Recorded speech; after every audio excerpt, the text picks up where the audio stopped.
The story kicks off with our main guy showing up in some strange otherworldly spot, greeted by this supreme being with a calm but commanding voice. She tells him her name is Lady Nolan, and that he's been pulled into Midgard through something called the Otherworlder's summoning spell. Her tone shifts as she apologizes, saying he wasn't supposed to be here.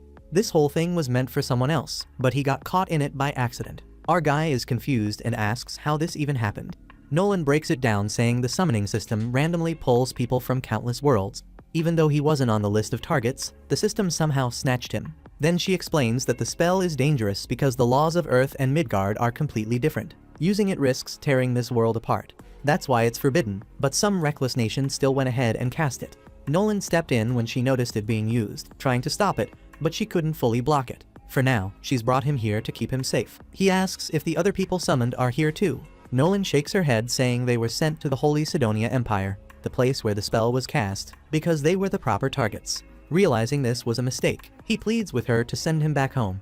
Nolan sighs and admits she can't. She was so angry at the nation that used the spell that she made sure they couldn't use it again. She starts explaining, but her words get too technical for him to follow. Feeling low, trying to figure out what went down, Nolan looks him in the eye and says he can't go back, because his old world is out of reach, and worse, he doesn't even have a body anymore. That's when he notices for the first time he's nothing but a glowing soul, shaped like a cue ball. He's shook, asking her how this happened. Nolan explains that because he wasn't a target, he got hit by the spell's blowback, and it destroyed his physical form. Anger and fear creep into his voice as he tells her that an apology isn't fixing anything. He demands to know what's next for him. Nolan's expression softens as she gently tells him to let go of his old life and start fresh in Midgard. He felt unsure, wondering how it all went down, when he asks if she can send him to the Sidonia Empire like the others, but Nolan nods, saying she can make it happen if that's what he wants. Her words sink in as he tries to process the weight of everything that's happened. The Sidonia Empire isn't exactly the best place, and Nolan makes it clear his situation there would be rough since he wasn't supposed to be summoned. That news hits him hard, but Nolan quickly steps in, telling him to stay calm. She feels bad for what happened and promises to make things right for him. She reveals she's planning to send him to a different nation where he'll have her full backing. On top of that, she's giving him her blessing as a way to apologize.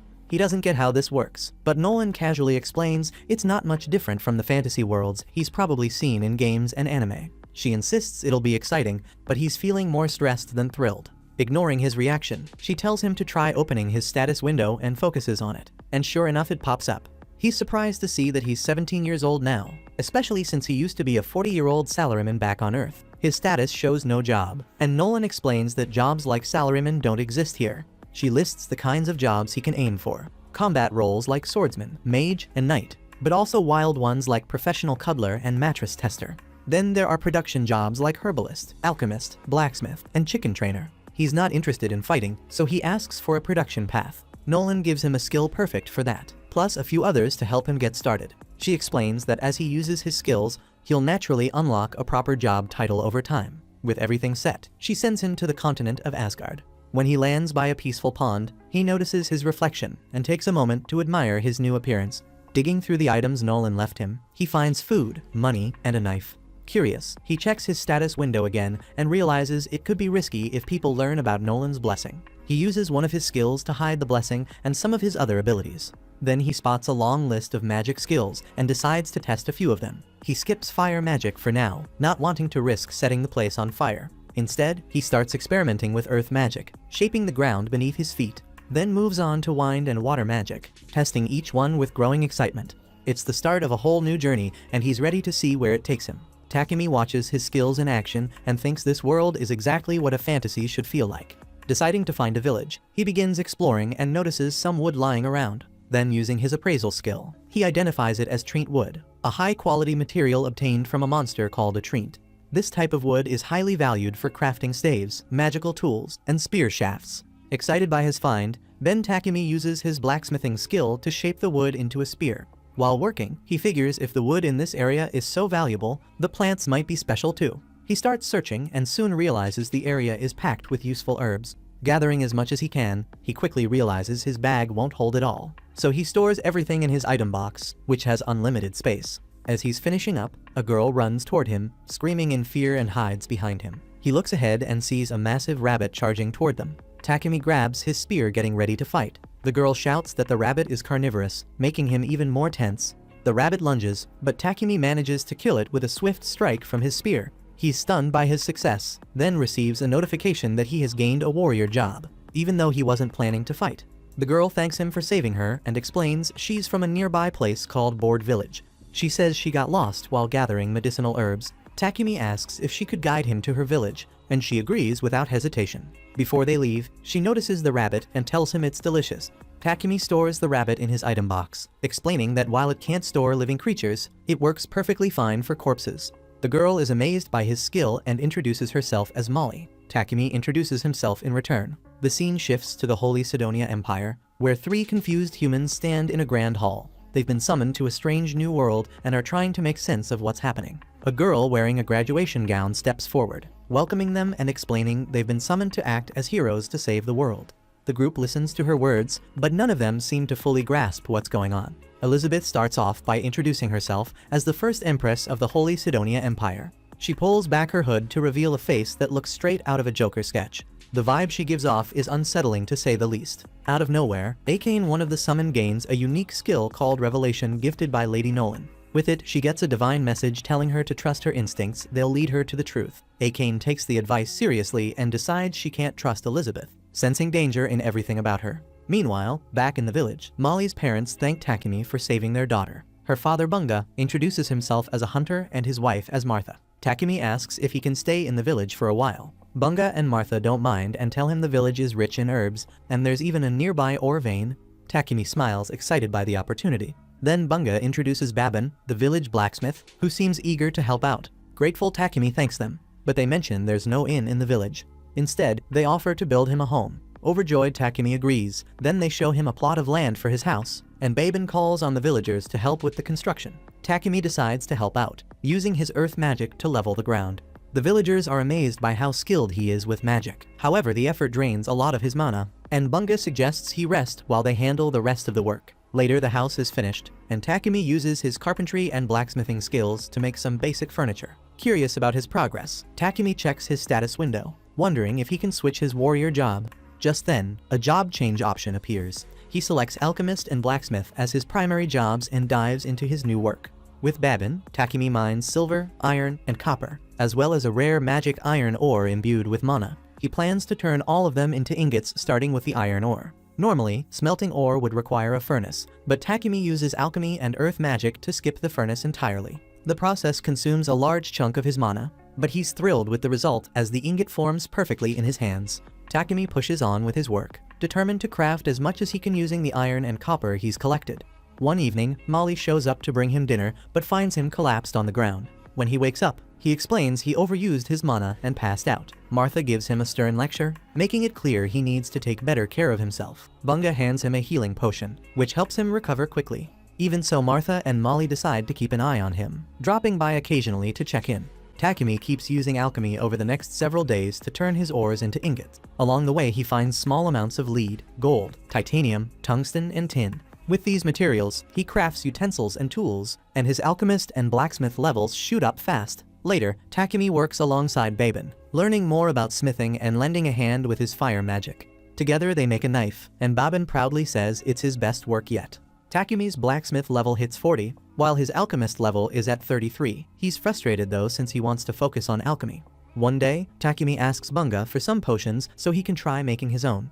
Bunga agrees but says all he has are basic potions. Takumi doesn't mind and gets to work.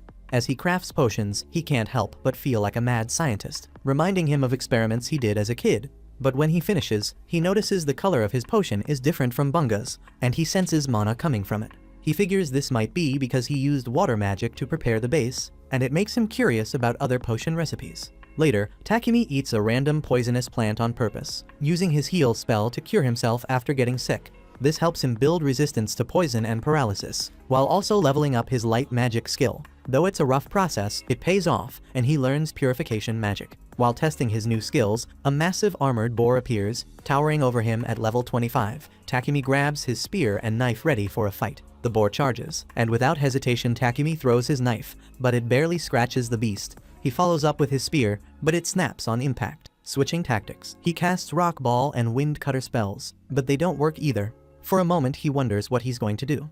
That's when he notices movement behind him, a poison spider. Panic sets in, but then he realizes the spider is already injured. The boar charges at Takumi while he's distracted. Bracing for the hit, he suddenly finds himself saved when the spider blinds the boar, causing it to miss its mark. Even with this help, Takumi has no way to defeat the beast and scrambles for a solution. He gets the idea to use his decomposition skill in alchemy to crush the boar's head. The move works, and he's shocked to gain both martial art and magic combat skills from it. Crafting magic just saved his life, and he can't believe it. Turning his attention to the spider, Takumi notices it's close to death. Grateful for its help, he thanks it and treats its injuries. As he prepares to leave, a notification pops up telling him he can tame the spider. Surprised by the idea, Takumi hesitates, but the spider's shiny eyes make it hard for him to walk away. He asks the spider if it wants to come with him. The spider agrees, and Takumi tames it, discovering he can now talk to it telepathically. He asks if it has a name, but it doesn't, so he decides to call it Maple, inspired by the maple leaf pattern on its back. The moment Maple accepts the name, it evolves into a killer spider, and even its severed leg grows back. Later, Takumi shows the villagers the massive armored boar he killed. Everyone is shocked he managed to take down such a beast on his own. Molly notices the big spider on his back, and the villagers grow uneasy, but Takumi reassures them. Maple is a tamed monster now, and there's nothing to worry about. Bunga's shocked because taming insect-type monsters is straight up impossible. Takumi shifts the focus, saying they should concentrate on preparing the boar for a feast. The villagers are surprised when Takumi offers to share the boar with everyone, but they quickly gather for a celebration. While they eat, Bunga gives Takumi the fangs and leftover hide from the boar, explaining that these items can be sold for good money in a big city. Takumi asks about the nearest big city, and Bunga tells him it's a place called Bolton. Meanwhile, Maple is playing with the village kids, and Babin comments on how much brighter the village feels since Takumi arrived. Bunga agrees, but adds that Takumi doesn't seem like someone who'll stay in a small village forever. Elsewhere, Nolan watches over Takumi and feels pleased that he's doing well. Another Supreme Being approaches her, asking what she's expecting from the boy. Nolan plays it off, claiming she has no specific plans, but the other being points out she's done more than just help him. She gave him a special body, her blessing, and even sent him a whole year into the past, before the Holy Sidonia Empire's summoning spell. Nolan insists her actions mean nothing, but the look on her face tells a different story. One morning, Takumi wakes up tied to his bed, already knowing Maple is behind it. Maple apologizes, but it's clear what's up. Takumi has been drowning himself in work, leaving her feeling forgotten. She needed his attention and found a way to get it. Takumi realizes he's been so caught up in work that he hasn't spent enough time with Maple. Feeling bad, he decides to take the day off to be with her. Maple is over the moon, finally getting the time she's been craving. While they're enjoying themselves, Martha walks in carrying lunch for Takumi. She pauses looking at the scene, her face full of questions. Takumi quickly explains the situation isn't what it seems. Martha listens but can't help noticing the silky threads Maple spun. They're exceptional, and Martha's mind is already racing with ideas. By the end of the day, Martha has created a shirt from the spider silk. The women in the village go wild when they see it. The fabric is smoother than anything they've ever touched. It turns out spider silk is a luxury item only the wealthy can afford. Takumi had no idea it was such a prized material. Martha asks Maple for more silk, and Maple agrees, though producing enough to meet demand will take time. Takumi feels a bit disappointed. He had been looking forward to spending more time with Maple, but he moves on. He still has things to handle. A month has passed since Takumi arrived in the village. He feels ready to head to the city to study alchemy further, but struggles with the idea of leaving after building such strong connections. Before leaving, he heads to the forge to meet Babin. Together, they finish crafting a chest plate that fits Takumi perfectly and a pair of steel toe boots. Babin mentions the boots will come in handy if Takumi ever needs to kick something, but Takumi brushes it off. His focus is alchemy, not fighting. While they're wrapping up, Bunga arrives happy to see Takumi's new gear. There's a hint of sadness in his voice as he admits he'll miss him. Bunga knows, however, that this move is necessary. If Takumi wants to expand his work, going to the city is the right decision. A trader from Bolton is scheduled to pass through the village in a couple of days, and Bunga has arranged for Takumi to travel with him. The villagers, though sad to see him leave, understand it's time. They encourage him to get ready for the next step in his journey. Takumi thanks everybody for all the help they've given him and starts heading back to pack up his stuff. On the way, he spots Martha lugging a bucket of meat and stops to ask what she's doing. Martha explains she's on her way to toss out the insides of a horned rabbit that Bunga caught. Apparently, the innards are the tastiest part, but they've got to be processed right to get rid of all the nasty diseases and parasites. Since the village doesn't have the tools to clean it properly, she's tossing it to keep folks safe. Takumi stops her and says she doesn't need to do that. He crouches down, uses his purification magic, and tells her the meat's safe to eat now. Martha's grateful, but she's also shocked. Seeing him use light magic blows her mind, since that's rare as hell in this world. She warns him to keep that magic on the down low when he leaves the village. If people find out he can do that, it's going to bring trouble his way. Takumi nods and promises to keep it under wraps. But while he's still here, he's determined to use everything he's got to make life better for everyone. He rolls up his sleeves and gets to work. Using earth magic, he builds a solid brick wall to protect the village. Then he adds a water pump and a couple of other upgrades to make life easier. By the time he's done, the place looks completely different.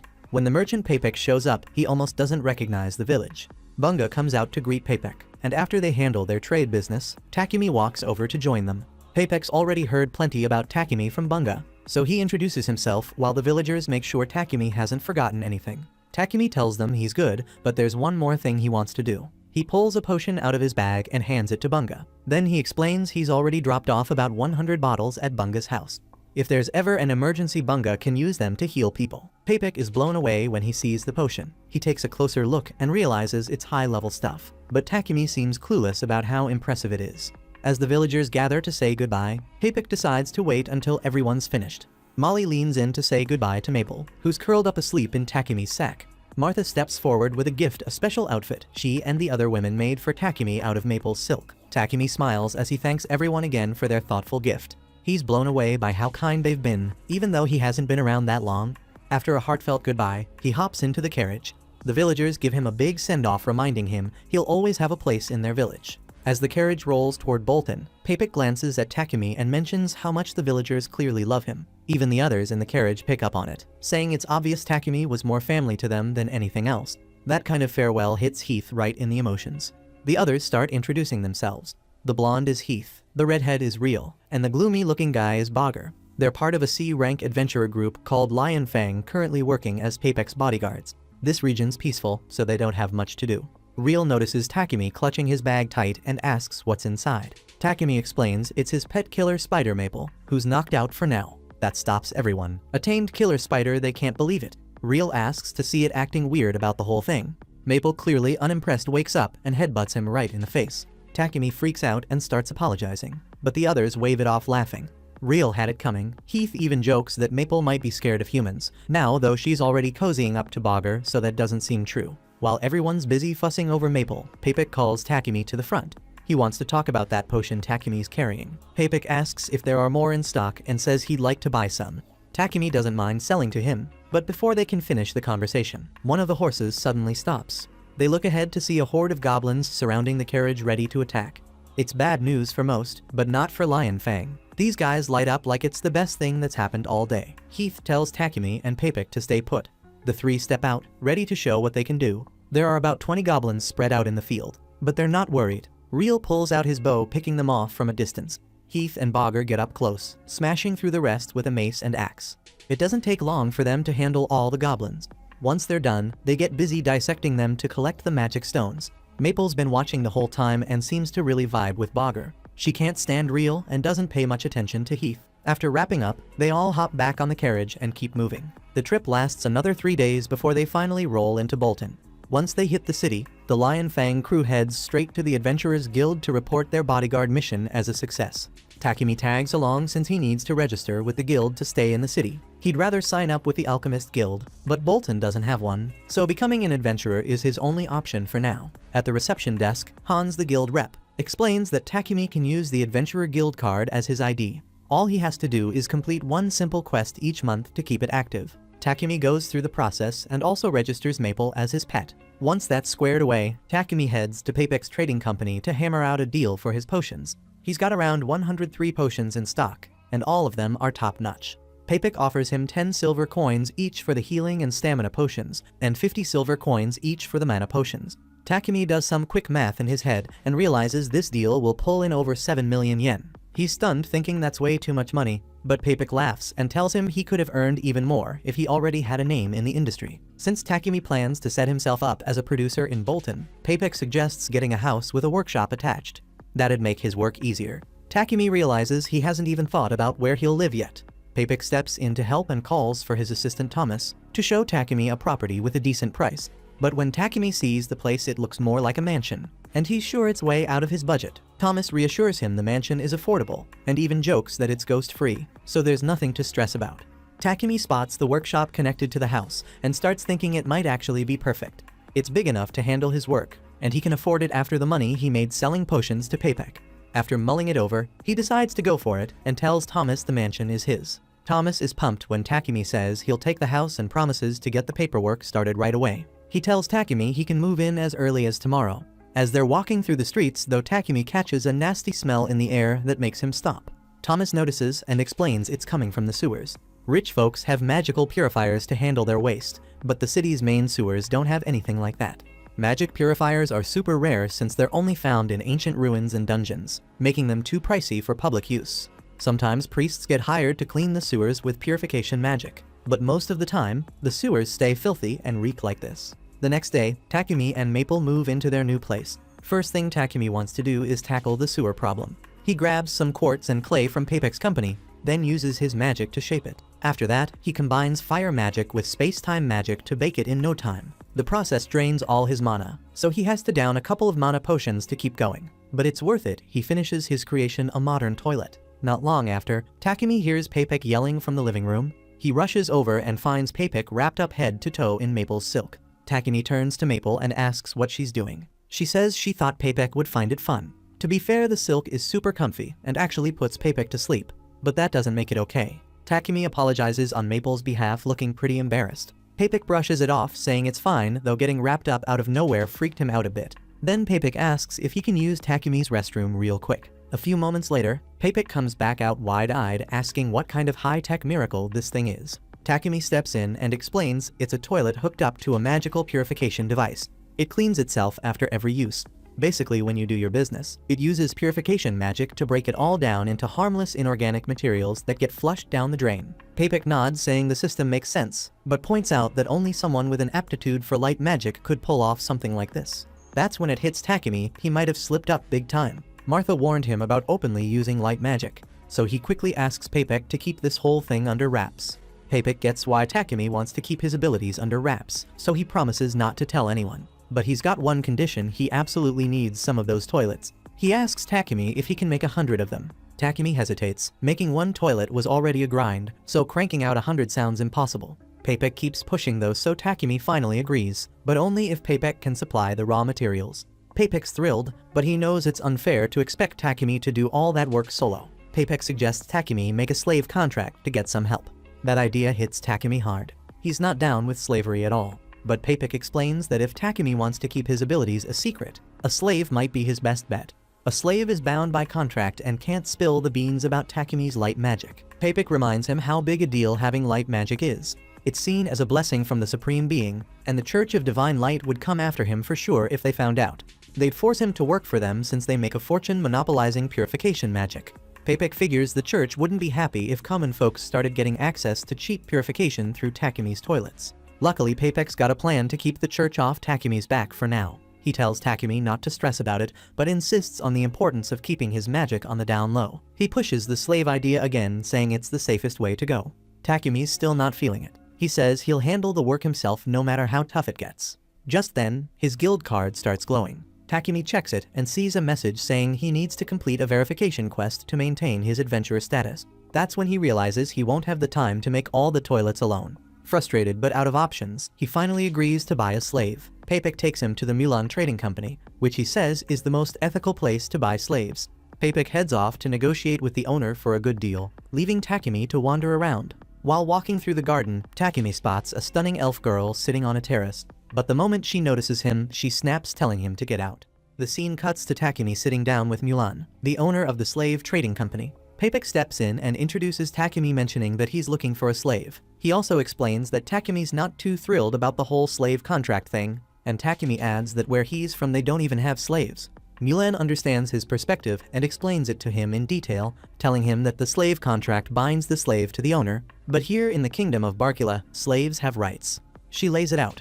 Owners have to give their slaves the basics: food, clothing, and a place to stay. Neither side can cause life-threatening harm, and slaves aren't allowed to spill secrets about their owners. Takumi listens and thinks this setup isn't what he expected. Then Mulan starts explaining the types of contracts. She says people can end up as slaves in different ways. Some get into it because they're drowning in debt, so their contracts last until they pay it off. Others are criminals trying to reform and earn a living. Then you've got prisoners of war who sign up for a roof over their heads. But there's also the darker side, folks getting captured and forced into slavery illegally. Sadly, that's pretty common. Papik cuts in, saying Takumi might want a war slave since they can't get free unless their master allows it. Mulan's curious and asks why. Papik explains that Takumi's a producer with mad skills no one else can copy. Mulan turns to Takumi, wanting to hear it straight from him. Takumi says he's got his hands full as a producer. He's swamped with work, juggling quests from the Adventurers Guild, running errands and managing his daily grind. What he really needs is someone to run the mansion he's staying at and take care of all the chores. On top of that, he's got skills he needs to keep under wraps, and those skills might attract trouble. Plus, he's constantly venturing into dangerous spots to gather materials, so having someone to protect him and tag along would be a huge help. Hearing all this, Mulan realizes he's not looking for one slave, he needs two. She steps out for a moment and comes back with Maria. Mulan explains Maria's backstory. She was snatched by bandits when she was just a kid and has no family left. They've trained her in reading, writing, math, and housekeeping. She's well prepared for the kind of help Takumi needs. Mulan introduces Maria to Takumi, explaining that she'll need to manage his mansion. Takumi goes over the layout, mentioning how many rooms there are, and asks Maria if she thinks she can handle it on her own. Maria says she can manage, and Takumi's relieved to hear it. Maria notices he's acting a little off and asks if something's wrong. He admits he's surprised someone as cute as she hasn't already been taken. Maria gets flustered by the compliment, and Takumi quickly apologizes if it was inappropriate. She brushes it off, saying her skills are limited to general housekeeping. Takumi says that's exactly what he needs, but Maria seems stuck on the fact that housekeeping is all she can do. When he asks what she means, she shyly adds that she won't be sleeping with him. Takumi immediately clarifies that he has no interest in that and only wants her for housekeeping. She nods understanding, and Mulan steps in, saying they'll proceed with the contract. Mulan mentions she doesn't currently have any war slaves fit for combat, but Maria speaks up, revealing they do have Sophia. Mulan cuts her off, telling her not to interrupt when it's unnecessary, and sends her to pack her belongings. After Maria leaves, Takumi asks Mulan about Sophia. She explains Sophia is a war slave, but says there are problems with her, which makes Takumi curious. He asks if he can meet Sophia. Something about his intuition is telling him this is important, so he decides to trust his gut. Mulan agrees and takes him to meet her. Mulan explains Sophia's backstory. She was captured during the war between the Kingdom of Triaria and the Kingdom of Yugur 50 years ago. Takumi is stunned to hear this. She goes on to reveal that Yugur was a nation of elves. Sophia has yet to form a contract with anyone for various reasons. When Takumi asks what those reasons are, Mulan explains Sophia's left ear has been sliced off, and her right hand and left leg have limited movement. Though the impairments don't affect her daily life, they make her useless in combat. On top of that, her elemental and sprite magic have been sealed, and she's likely under a curse. These issues are major flaws for a combatant. Takumi asks if he can speak with Sophia alone. Mulan agrees and steps out, leaving him with Sophia. Takumi studies her closely. Sophia looks him in the eye and tells him she's not going to be of any use to him. Takumi checks her stats and is shocked to see how strong she actually is. Even with her injuries, which have reduced her stats by 100 points, her potential stands out. Sophia's curse has cut off her ability to use mana. Seeing her high stats, Takumi figures she could be a real asset if he can heal her and break the curse. Mulan comes back into the room and asks Takumi what he plans to do. Without hesitation, he says he's going to form a contract with Sophia. Sophia reminds him that she can't fight, but Takumi shrugs it off, saying he'll just have to fix her. Mulan raises an eyebrow, wondering if he can actually deal with the issues that have held her back for 50 years. Takumi confidently says he can, so Mulan agrees to let him take Sophia. Sophia still looks unsure. Takumi asks if she doesn't want him as her master. She replies that what she wants doesn't matter since she's a slave. Mulan steps in, finishing the paperwork for the contract. She casts the spell to bind the contract, and both Maria and Sophia pledge to serve Takumi. Takumi stays polite with them, but Sophia quickly reminds him they're just slaves and there's no need to act so formal. Mulan smiles, glad to see the girls have found a good master. Later, Takumi gets back to his mansion, and Maple jumps on him the second he opens the door. Maria and Sophia immediately go on high alert, ready to take down what they see as a killer spider. Takumi stops them, explaining that Maple is his pet, introduces Maple to them, and lets Maple know that Maria and Sophia will be living with them from now on. Takumi then shows the girls to their rooms, and they're stunned to find out they'll have their own separate spaces. They hesitate, saying they don't need that much, but Takumi insists, with so many empty rooms in the mansion, they might as well use them. He also tells them there's a bath they can use anytime they want. The girls ask if there's any soap, and Takumi admits he hasn't decided when he'll bathe yet, but they're free to use it. He's even installed a device to keep the water clean at all times. Later the girls relax in the bath, and Maria tells Sophia she thought Mulan would never let her go, especially since she turned down every offer to buy her before, no matter how much money was on the table. Maria figures Mulan must have really trusted this new master. She even admits Takumi seems like a good person so far. Sophia, still unsure, says she noticed something strange about the contract Mulan drew up. Most of the details about their master were left blank. Sophia thinks that if Takumi's holding back info, there's probably a good reason. Maybe sharing it could cause problems or bring trouble his way. She's not sure what's going through his head. Later, when they head out of their rooms, they find that Takumi has already prepared dinner. Maria looked crushed, thought cooking was supposed to be her job. Takumi explained he just wanted to make things easier for her since it was her first day, and promised she could handle everything starting tomorrow. Maria asks if she can at least clean up after dinner, and he agrees. Sophia is surprised that Takumi is letting them eat at the same table as him. Takumi tells her he doesn't want them to feel separated from him just because they're serving him. He says it would make him happy if they ate together. After hesitating for a moment, they agree. The next day, Takumi picks up an order from Papik. Papik warns him to be careful with it, and Takumi nods before heading back.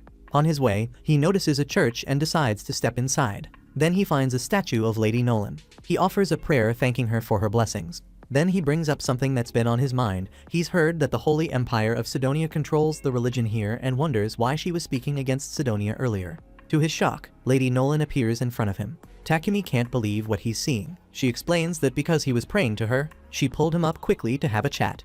Lady Nolan clears up his confusion, saying she has no connection to Sidonia or its Church of Divine Light. She explains there are two main religions in this world: the Church of Creation, which has always worshipped her, and the Church of Divine Light, which came later. The Church of Divine Light, built around a supreme being that doesn't actually exist, was aggressively spread by the Holy Empire of Sidonia. They used force to push their influence and opposed the Church of Creation. Lady Nolan says she refused to get involved, viewing it as petty human conflict. Takumi realizes that this hands-off approach allowed Sidonia to activate its summoning spell and pull someone like him into this world. Lady Nolan apologizes again for what happened, reminds him that she gave him her blessing and explains how it works. While some parts of her blessing will last forever, the part that helps him grow and connect with others will eventually fade as he grows stronger. She simplifies it, telling Takumi his beginner's tutorial is almost over, and warns him that his growth will soon hit some walls. She also mentions that he might run into people with bad intentions. Takumi realizes that most of the kind folks he's met so far were likely influenced by the blessing.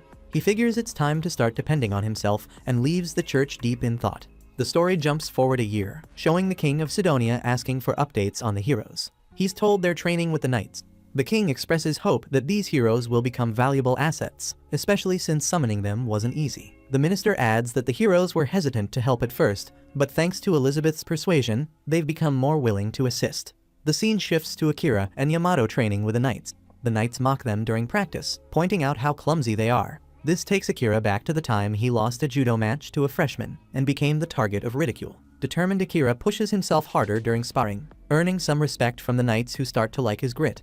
They call Akane over, encouraging her to join the training, but she's not interested in fighting and tries to leave. Elizabeth stops her, insisting that this isn't about violence, it's something they need to do to save the world. Akira steps into the conversation, striking a heroic pose and telling Akane not to worry since he'll protect her. Akane ignores him, focusing instead on her growing suspicion that Elizabeth is dangerous. The story shifts back to the present, where Takumi arrives at his house completely exhausted, falling face first at the door. His servants rush to help him and pick up his belongings. Sophia reaches for the bag Takumi just got from Papik, but he quickly snatches it and places it in his magic bag. She's caught off guard thinking he's hiding something, and Takumi heads straight to his workshop. Sophia follows quietly and watches him drop a knife into a strange liquid. She's shocked to see him intentionally injure his arm with it, only to heal himself right after. He repeats the process, muttering about how Maria messed something up earlier. Sophia completely misreads the situation when she overhears Takumi, and she rushes over, falling against him, demanding to know what he's planning to do to Maria.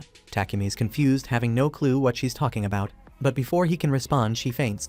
That's when he notices she's completely drained and her hand is injured too. Takumi immediately uses his healing magic on her hand, but it takes a crazy amount of mana, way more than usual. He figures it's got something to do with the curse she's under. After a struggle, he manages to heal her, and in the process his light magic levels up. Once she's stable, he carries her to her room and checks in with Maria, asking if this kind of thing happens a lot. Maria admits that Sophia has collapsed before, usually when she gets too excited or moves around too much, convinced it's all because of the curse. Takumi decides to take action, combines his dispel spell with his advanced healing magic and works on regenerating Sophia's ear while continuing to treat her. After some effort, he successfully finishes the process. When Sophia wakes up, she's groggy and confused about where she is. Maria rushes over to check on her, asking if she's feeling okay. Sophia says she's fine and even notices that her body feels lighter than usual. But then she remembers what she was doing earlier, panicking and telling Maria to run because Takumi isn't who she thinks he is. Maria shuts that down, saying Takumi is even better than she imagined. Sophia's baffled until Maria hands her a mirror. When Sophia looks, she's stunned. Her ear is back to normal, and she can feel her magic flowing again. Then Maria explains that Takumi cured her with his mind-blowing magic. Later, Sophia confronts Takumi, asking how he managed to pull it off. He tells her about his unorthodox method of cutting and healing himself to level up his light magic. Also, he could heal her properly. She's curious about what he meant when he said Maria messed up. So he explains it was about her throwing away some medicinal herbs he'd collected, thinking they were trash. Finally, Sophia asks why he went to such dangerous lengths for her. Takumi simply says he was keeping his promise. Overwhelmed with emotion, Sophia starts crying and swears her lifelong loyalty to him. The next morning, Takumi finds himself in the library, flipping through stacks of alchemy books, trying to get a deeper understanding of this world's magic. To his frustration, most of the texts barely scratch the surface, leaving him wondering why alchemy has nearly vanished, especially when it's so simple to understand. After piecing it together, he realizes these alchemy books are relics from an ancient magical civilization. Luckily for him, Lady Nolan's blessing lets him read every language in this world, which turns even the most complex alchemy into something that feels easy to master. Once he's gathered the bits of knowledge he needs, Takumi heads home, where Maria greets him with a tray of sandwiches. While they eat, Maria starts talking about how sweet it was to watch him and Sophia patch things up the day before. She admits she had been peeking through the curtains because respecting privacy doesn't seem to be her thing. She describes the moment like a dramatic play, where Sophia was the loyal knight swearing an oath, and Takumi, much to his embarrassment, was the noble princess. Maria and Maple start teasing him, saying he fits the role of a princess perfectly. Takumi tries laughing it off, but his cringing expression gives away how uncomfortable he feels. Later in the day, Takumi heads outside to work on his business. He spends the afternoon packaging a huge shipment of toilets for Papek. Maria and Sophia pitch in, helping clean and pack everything, while Takumi finds his mind wandering. He tells Maria and Sophia that he's starting to feel stuck in his routine. He dreams of exploring the world, collecting rare materials, tasting new dishes, and finding hidden ruins. He mentions taking Sophia as his bodyguard while leaving Maria behind to manage the mansion. Maria isn't happy about being left behind, especially when even the pet spider gets to tag along. She shoots him her signature guilty maid look, and Takumi falls for it immediately. Before making any final decisions, he checks Maria's stats by touching her face to pull up her status window. To his surprise, Maria's stats show she's ready for combat. Realizing she can handle herself, Takumi decides she'll join the trip, but insists she trains with Sophia to sharpen her skills. With everything sorted, Takumi gets busy crafting weapons and armor for Sophia and Maria. When he asks about their weapon preferences, Sophia comes prepared. She hands him a whole detailed list of what she wants, no hesitation. She also throws in a suggestion for Maria, deciding a spear would suit her and promising to train her how to use it. Takumi starts gathering the materials and dives into his work, using his alchemy manipulation magic to pull it all together. Meanwhile, Sophia's out in the yard training Maria, who quickly realizes that being a battle maid means less tea and way more sweat. Takumi finishes the weapons faster than anyone expected, throwing in a little personal flair. He adds a wing pattern to Sophia's weapon and a flame design to Maria's spear. To top it off, he enchants them with auto repair and attack boosts, making sure they're ready to handle whatever comes their way. While crafting, Takumi's mind wanders a little too far. He pictures Maria in her maid outfit, twirling a spear, and before he knows it, his imagination gets the best of him. He ends up with a dramatic anime-style nosebleed. Maria, apparently gifted with some kind of maid telepathy, or so she claims, immediately senses someone thinking inappropriate thoughts about her. Still, Takumi needs to craft armor. He briefly debates going full degenerate mode and making something closer to cosplay gear than real protection. But even he knows that's crossing the line. They're his employees, not models in some fantasy skit. The tricky part is figuring out their measurements. Asking them outright would probably get him labeled as a total creep, so he hatches a sneaky plan. Using his alchemy, he creates life-sized replicas of Sophia and Maria. With a grin straight out of a villain's handbook, he works on the designs while professionally staring at his creations. After days of work, the armor is finally done, though calling it armor might be generous. Sophia gets a simple breastplate, and Maria's gear is basically a red maid outfit with a few extra protective layers. To his surprise, the girls don't question it much. Maria beams with excitement, and even Sophia seems impressed, though she does raise a brow at how perfectly everything fits. She wonders how Takumi nailed their sizes without taking measurements. Of course, Takumi isn't about to spill the truth. He keeps his method a secret, handing over their new weapons and tossing in magical rings imbued with mana for good measure. With that squared away, the trio heads to the Adventurers Guild since Sophia and Maria need to get registered for travel licenses to leave the city. Once the girls get their shiny new guild cards, Takumi registers all three of them as a party and decides it's time to take on a quest. Just as Takumi's looking over the quest board, a bunch of loudmouth D-ranked adventurers rolls up, ready to start trouble. The big thug leading them starts running his mouth, telling Sophia and Maria they'd be better off ditching Takumi and hanging out with someone worthy instead of an F-ranked loser like him. But Takumi isn't about to let that slide. Sure, he's low-key terrified of the beefy thug, the giant who's carrying a whole squad of kids inside him, but he's not about to let anyone disrespect him or his crew. Taking a deep breath, he steps up and uses his physical enhancement magic to brace himself as the thug takes a swing. Before things can get completely out of hand, the guildmaster shows up, barking orders to shut the whole thing down. But when the big guy starts whining about his broken arm, the guildmaster immediately blames Takumi for it, not realizing the thug did it to himself when he hit Takumi. As the guildmaster is laying into Takumi, Sophia, and Maria, the receptionist Hans steps in, casually calling out the guildmaster and explaining that Takumi wasn't the one who started the fight, he was the victim. Takumi, meanwhile, is stunned to realize the bald, angry guy yelling at him is actually the guildmaster. Hans introduces him as Barak. But Barak, not even listening to Hans' introduction, orders him to heal the thug Takumi took out. After that, he drags Takumi and the girls into what feels like an interrogation room. He's grilling Takumi, trying to figure out what he's about.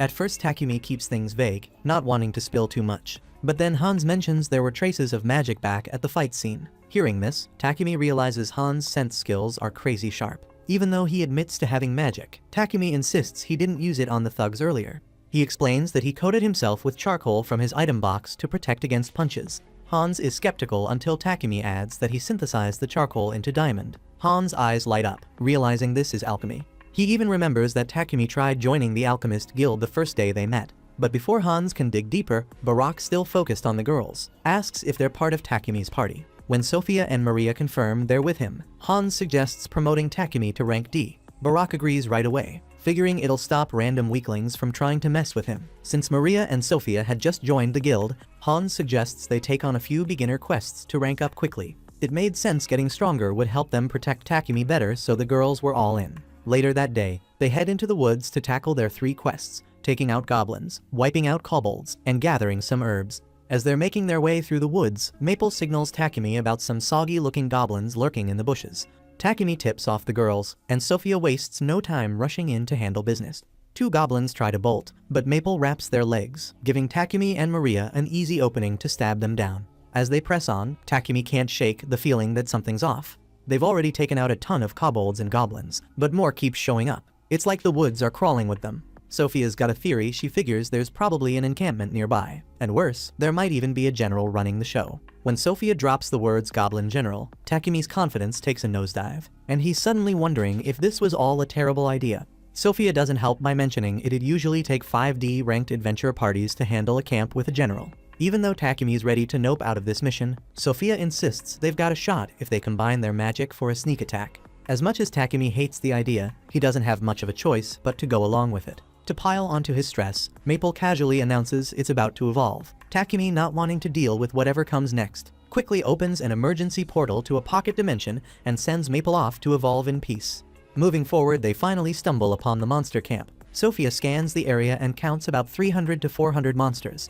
Takumi's stomach drops at the number, and he starts questioning every decision that led him to this moment. After pinpointing the monsters' positions, the group gets ready to make their move. They all raise their fists, showing off their magic rings, which they use to launch a combined attack. Sophia unleashes a deadly wind strike, Maria rains down piles of rocks, and Takumi fires off a massive firestorm. Together, their magic completely wrecks the monsters' camp, taking down most of the horde in one go. Just when Takumi starts to think they've pulled it off, out from the rubble stomps the Goblin General, flanked by 2 armored knights. The 3 of them look as ugly as sin, and Takumi can't help but wonder if this day can get any worse. Sophia charges at the Goblin General, leaving the knights for Takumi and Maria to handle. Takumi, scared out of his wits, braces himself but still manages to defend against a goblin's attack. Summoning his fire magic, blasts the monster into oblivion, while Maria takes care of the second knight. The trio eventually completes their quests and stumbles back to the guild visibly drained. When Hen sees the enormous pile of magic stones they've gathered, his jaw drops. He's amazed they finished such difficult quests in a single day. Out of curiosity, Hans escorts them to the back to meet the guildmaster. Just as surprised as Hans, Barak struggles to believe that a group like theirs managed to achieve what typically requires multiple rank D adventure parties. Before he can voice more skepticism, Maple returns from her evolution in a half-human and casually slaps the guildmaster on the head. Takumi and Sophia are stunned by Maple's new form, but Maria can barely contain her excitement, thrilled to finally hear Maple speak. The guildmaster, still recovering from Maple's unexpected entrance, promotes Takumi to rank E and upgrades Maria and Sophia to rank F. Later, Maria approaches Takumi with some designs for underwear she plans to make for herself and Sophia. However, the designs seem bland, so Takumi sketches something more feminine. Maria blushes but excitedly asks him to make it. As they discuss, Maple interrupts to inform Takumi that Papek has arrived.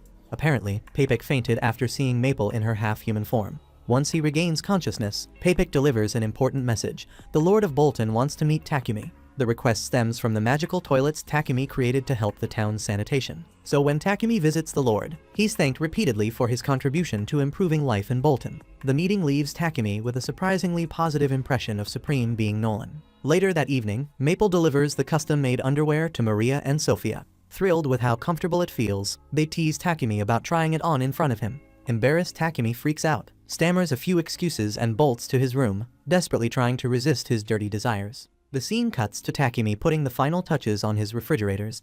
Maple checks them out, stepping inside and feeling the chill, thinking it's real nice in there. Takumi tells her that's the whole point, to keep food fresh longer so it doesn't spoil. The rest of the girls gather around, feeling the cool air, but Takumi warns them not to leave the doors open too long. He breaks down how he built the fridge and Maria thanks him for making it, excited that she can cook with fresh ingredients anytime she wants. Takumi asks what color they want, and they go with the blue one. He takes the others to Papek, saying it's time to start his next project. Sophia tilts her head, asking if he's already making something new. Takumi nods, saying he's been thinking about upgrading their equipment.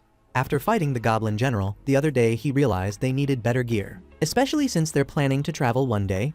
His blacksmith and alchemist skills have leveled up, so instead of magic steel, he's going to work with adamantite and mithril this time. Sophia blinks, a little surprised, but she's excited to see what he comes up with. Later, Takumi asks Hans where he can find mithril and adamantite. Hans explains that both are rare and no blacksmiths around here can work with them. Even so, he hands Takumi a list of blacksmiths in the city, saying that since Takumi is an alchemist, he might be able to synthesize the ores himself. Takumi wasn't expecting that, but Hans tells him mining would be way faster. Synthesizing would burn through too much mana and take too much time. He tells Takumi he can find the ores in a town called Horaz, northwest of the kingdom of Barkula. The catch is that he can't enter the mine unless he's a registered member of the Blacksmith Guild. But there's a workaround. If he accepts a quest to clear out the monsters that show up in the mine, they'll let him in. He can mine while he's there, knocking out two problems at once. Takumi leans back, thinking that sounds like a solid plan. The guildmaster pops up out of nowhere, telling Takumi that Bolton's running low on treat wood since most adventurers are too busy hunting black buffalo this time of year. He says it's turning into a real problem, then casually points out that the treat wood comes from the Forest of Death, which just happens to be on the way to Horaz. That's when Takumi realizes this dude wants him to go hunt some treats. The guildmaster doesn't even try to deny it. He reminds Takumi that hauling all that treat wood back won't be an issue for him since he's got space-time magic. Takumi's cool with it since he uses treat wood himself, but the guildmaster still ain't done. He tells him there's a blacksmith who needs an escort to Horaz and asks him to take that job too. Takumi sighs, thinking this guild really knows how to squeeze every last drop out of him. The guildmaster dangles a promotion, saying he'll move up to rank D once the job's done. But Takumi isn't biting, telling him straight up that he's never even done an escort mission before. He suggests sending the Lion Fangs for this kind of work, but the guildmaster says they're already tied up with another quest. Takumi lets that sink in, then asks how long the trip to Horaz takes. Hans says 7 days on a regular horse carriage, 4 if he gets a monster horse carriage. Takumi nods, saying he'll take a monster horse carriage, but Hans shakes his head, saying they're fresh out. That's when Real walks in, letting them know his party is using them. Hans raises an eyebrow, asking if Real's crew already wrapped up their quest. Real shakes his head, saying they haven't. He just came back to drop off a black buffalo they took down along the way. Then he warns the guildmaster that these upcoming escort missions are going to be tough since the number of advanced species in the forest is going up. The guildmaster shrugs, saying that just means better rewards. Real looks at him like he's got no heart, then says he'll be heading out tomorrow morning to regroup with his party. Takumi offers him a place to crash at his house in the meantime, even throws in access to the bath, which Real happily accepts. Takumi tells him he'll send over his address later since he's got some things to take care of first. Real shrugs and says he'll just tag along instead. Takumi and Real head over to Papek's company, where Papek agrees to lend him a monster horse carriage for the mission, but in return he asks Takumi to wholesale some of the ores he mines. Takumi has no problem with that. Papek then shows off the fridge Takumi made, completely obsessed with it, begging him to make more. Meanwhile, back at Takumi's place, Sophia is pacing around, worried since her master hasn't come home yet. She starts thinking something might have happened to him and regrets not going with him. Later that night, Takumi and Real make their way back to the mansion, frustrated that they couldn't find a single blacksmith who can work with mithril. Takumi mentions that they met everyone on the list except one since that shop was closed. As they walk, they come across a hooded figure. Real immediately senses a dangerous aura from them, grabs Takumi, and tries to back away. But before they can move, the figure stops them. The hood comes down, revealing Sophia, who instantly moves to attack Real, thinking he was planning to kidnap her master. Takumi jumps in, stopping her just in time and explaining everything. She realizes her mistake, and both she and Takumi apologize to Real, but he brushes it off, saying it's fine, though now he has even more questions for Takumi. When they return to the mansion, Real steps inside and freezes when he sees all the women in Takumi's house. He looks around, clearly confused about what's going on. Takumi simply says he needed help around the house, so he bought some slaves. Real processes this for a moment before his eyes land on Maple, who has now evolved into an arachne. He asks if she remembers him, and she does, but she completely hates him, crushing his heart on the spot. Real sighs, muttering that it must be nice for Takumi to be surrounded by so many beautiful women, while he's the only one in his party still single. Takumi, trying to lift his spirits, tells him that none of them are his girlfriends, which immediately makes Real turn to Maria and Sophia, asking them both out on a date. They refuse without hesitation, saying they have dedicated their lives to Takumi. Takumi tells him to go take a bath, and later Real is soaking in the tub, silent with tears in his eyes. Meanwhile, Takumi and the others are having a meeting where Sophia agrees with his plan to take down some treants, saying she is also fine with exterminating monsters in the mine to gather ores. The whole team is ready to give it their all, and Takumi tells them they'll be leaving in 3 days, already thinking about making more equipment for the party. The next morning, Real leaves the mansion, and later Takumi checks out the mana-draining sword he got from the Goblin Emperor. He figures out that it's made of tungsten carbide, one of the hardest materials out there. The sword is way too big for a human to use, so he decides to break it down into a block of metal. When he tries to melt it, the sword puts up a fight, refusing to budge, but he doesn't give up, pushing his skills to the limit until he finally reshapes the massive weapon into 2 blades that humans can wield. He explains that the blade absorbs mana from an opponent, making it sharper and stronger, and he decides to give one of them to Sophia. 3 days later, he and his crew are ready to head out for Horace. Papek meets up with him before they leave, letting him know that his client is already inside the carriage. Takumi steps up and introduces himself, and the client introduces himself as Digambo, a blacksmith. With everything set, they hit the road. Back at the guildmaster gets word from the Horace Guild that monster activity in the forest has increased. He grumbles, realizing this info came too late. Takumi's group already left for the Forest of Death. He can only hope they don't run into any advanced species.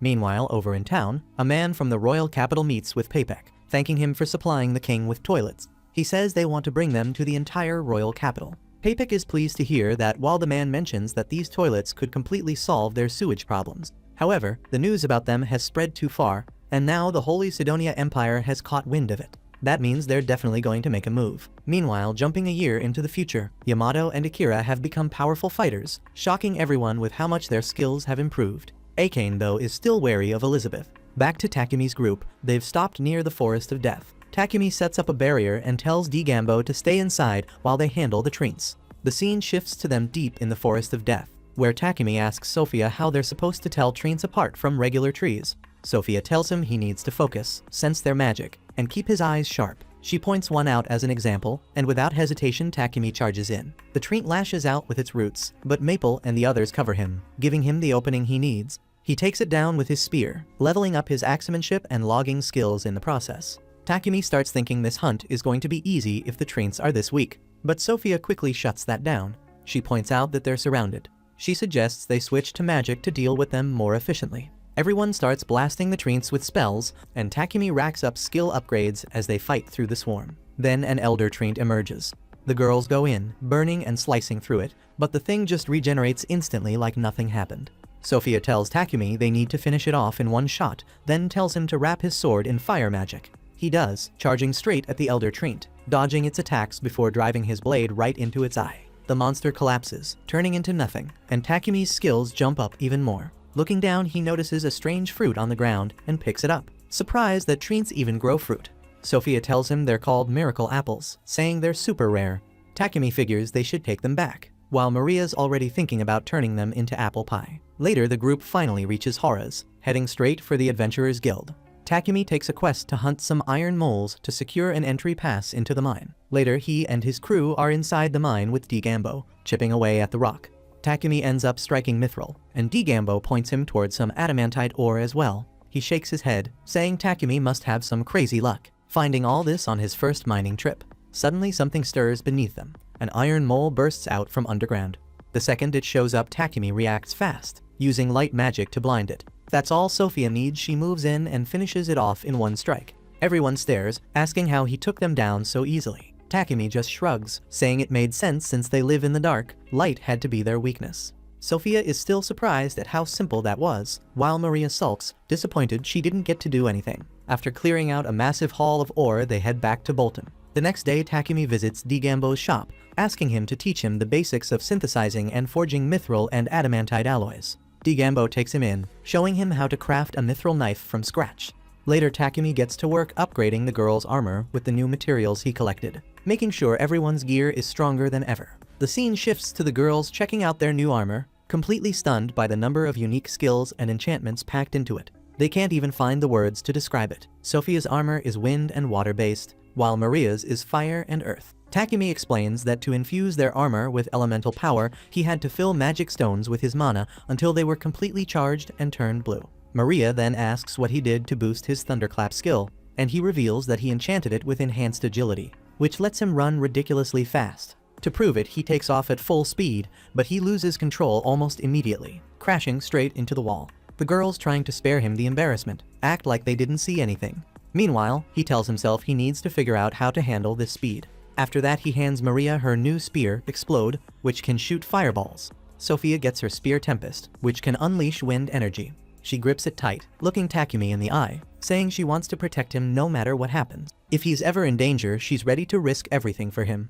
To back that up, she asks him to craft a shield for her so she can defend him better. Takumi appreciates the thought, telling her he'll make the shield, but also reminding her to value her own life. Meanwhile, Lady Nolan is watching Takumi from a distance. At the same time, she checks in on Akira and Yamato, seeing a vision that gives off a bad feeling. The story jumps a year into the future, where in the Holy Empire of Sidonia, the heroes are gearing up to head into the kingdom of Samandor. The Emperor places his trust in them, and they swear they'll do whatever it takes to bring peace to the world. Back in the present, Takumi finishes crafting the shield, but looks completely exhausted. Sophia watches from a window, feeling guilty for asking him to make it after seeing how drained he is. She sighs, thinking that if he had someone helping him in the workshop, things would be much easier. The scene then shifts to the royal capital, Bakalatos, in the kingdom of Barkula. The king receives a letter revealing that the Holy Empire of Sidonia has learned about purification magic and is now demanding details. The man beside him wonders if another messenger will be arriving in the next few days. The king, reading between the lines, says the letter may sound polite, but make no mistake, it's a straight-up threat. The scene cuts to a man from Sidonia meeting with the king of Barkula. He brings up the rumors about them using a magical device to purify their sewers, saying word of it has reached their land. He goes on to say that the Church of Divine Light has sent an appeal to Sidonia's Pope, claiming that light magic is a gift from the Supreme Being meant for the Church alone. That means purification magic should also fall under their authority. The king plays along, acting clueless, asking what exactly that means. The man explains that the Pope is demanding the purification magic circle and its patent be handed over to the Church. The king shrugs it off, saying if this power truly belongs to the Church's Supreme Being, they should be able to create the magic circle themselves. The man adds that the Pope also considers using sacred purification magic on a toilet unacceptable. On top of that, they expect the person responsible for this device to be turned over to the Empire of Sidonia. The king refuses outright. The man warns him that if he doesn't comply, the Pope will recall all the Church's priests from the kingdom. The king doesn't even blink, telling him to go ahead and do it. The scene shifts to Papek telling Takumi about all this. Takumi's stunned that the king took such a strong stance just for him. Papek assures him it's nothing to worry about, but Takumi knows this could turn the Church against them. Papek explains that there's another religion in this kingdom aside from the Church of Divine Light. That's when Takumi figures it out. He's talking about the Church of Creation. Papek seems surprised that Takumi knows about it. He then explains that the Church of Creation worships a supreme being named Nolan. Takumi wonders which supreme being the Church of Divine Light follows, and Papek tells him it's Anat. Shifting gears, he explains that Barkula values religious freedom, and the Church of Creation has been around for a long time. Their priests offer recovery magic in exchange for a simple show of appreciation, while the priests of the Church of Divine Light demand hefty payments for their services.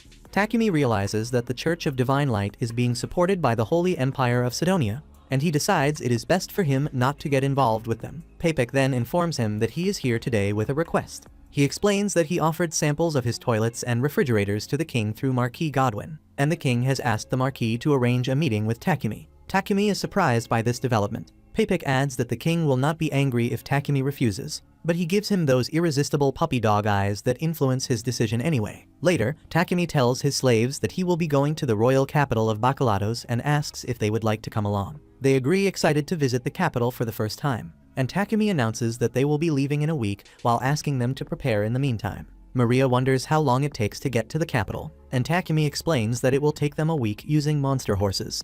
She notes that they would need a lot of food under those conditions. Takumi leaves the food preparations to Maria and mentions that he will be making new cloaks for them in the meantime. When questioned about the reason, he reveals that Papek has secured some dark elemental magic stones for him, and with those he can enchant the cloaks with block perception. Sophia observes that this will come in handy during combat and notes that it will also help the girls avoid being accosted by bad guys while in town. The scene then shifts to the two girls shopping in town. Maria comments that Takumi is not valuing himself as he should, while Sophia agrees and starts listing all of his good qualities. Maria is surprised by how much Sophia knows about their master and teases her about it. Sophia blushes and changes the subject. Maria soon realizes that Sophia is totally in love. The scene cuts to Takumi praying to Supreme Being Nolan at the church. She asks him where her offering is, and he is glad to see her again. Knowing that he will be heading to the capital soon, she asks him to pray for safe travels and requests that he bring out her offering. Takumi responds by asking her some questions first and inquires if Anat is a supreme being separate from her. She informs him that she is the only supreme being, and Takumi immediately wonders about the identity of Anat, even though he receives no clear answer from her aside from a vague promise that he will learn in due time. Takumi remains intensely curious because the Empire of Sidonia appears to be drawing ever closer to him. He remembers her warning that some of her blessings might unravel depending on his actions, and he brings up whether Sidonia's interference is a result of that. She denies it, reminding him that Sidonia is precisely why he is here, and that this matter goes far beyond the power of a simple blessing. Takumi recalls that heroes were once summoned by Sidonia and laments that he has heard nothing of them since his arrival in this world. The Supreme Being then reveals that she has actually sent him a year back in time so that the heroes are yet to be summoned. Takumi is left to wonder at the complexity of Lady Nolan's actions, while she cuts short his barrage of questions by declaring that time is up. Before he can calm his curiosity any further, Lady Nolan knocks him out so that he awakens in the real world. He soon accepts that she was dodging his inquiries because frankly, he has no plans of meeting the heroes anyway. The scene shifts to the Holy Empire of Sidonia 10 months later, where Akira is seen training with a sword. He has improved considerably from before, while Akane and Yamato observe his progress with quiet admiration. Later, Takumi presents the girls with their new cloaks, and Maple notices that they match his clothes perfectly. Sophia remarks that the style is far too brazen, and Takumi wonders if she really means it. She confirms that she does, and his relief is palpable. Following this, it is revealed that Takumi intends to build a carriage rather than borrowing one from the guild because he believes a self-made one will be more comfortable. He mentions that while he can make a carriage, they lack a monster horse, so he considers borrowing one from the guild. Maria intervenes by reminding him that this town is known as the City of Adventurers for a reason. She recalls the perils of the Forest of Death and explains that there are many areas teeming with monsters. Maria reveals that there are horns and drake horses available that are both faster and stronger than monster horses. The scene cuts to them moving through the forest near the city. Takumi wonders if drake horses are really faster than monster horses. Sophia tells him they are, and have way more stamina too. Takumi thinks it might be because they're dragon-type monsters, but Maria corrects him. They're not dragon-type. They look similar to regular horses, but they've got a horn, and their bodies are covered in dragon-like scales. Takumi realizes that's where the name comes from. Maple gets excited since she's finally about to have a friend that's also a monster. Right then, Takumi and the others come across a bush wolf, but the monster runs right past them. Sophia looks confused, but Takumi figures it's because of their new cloaks. If a bush wolf couldn't smell them, then these cloaks are doing their job.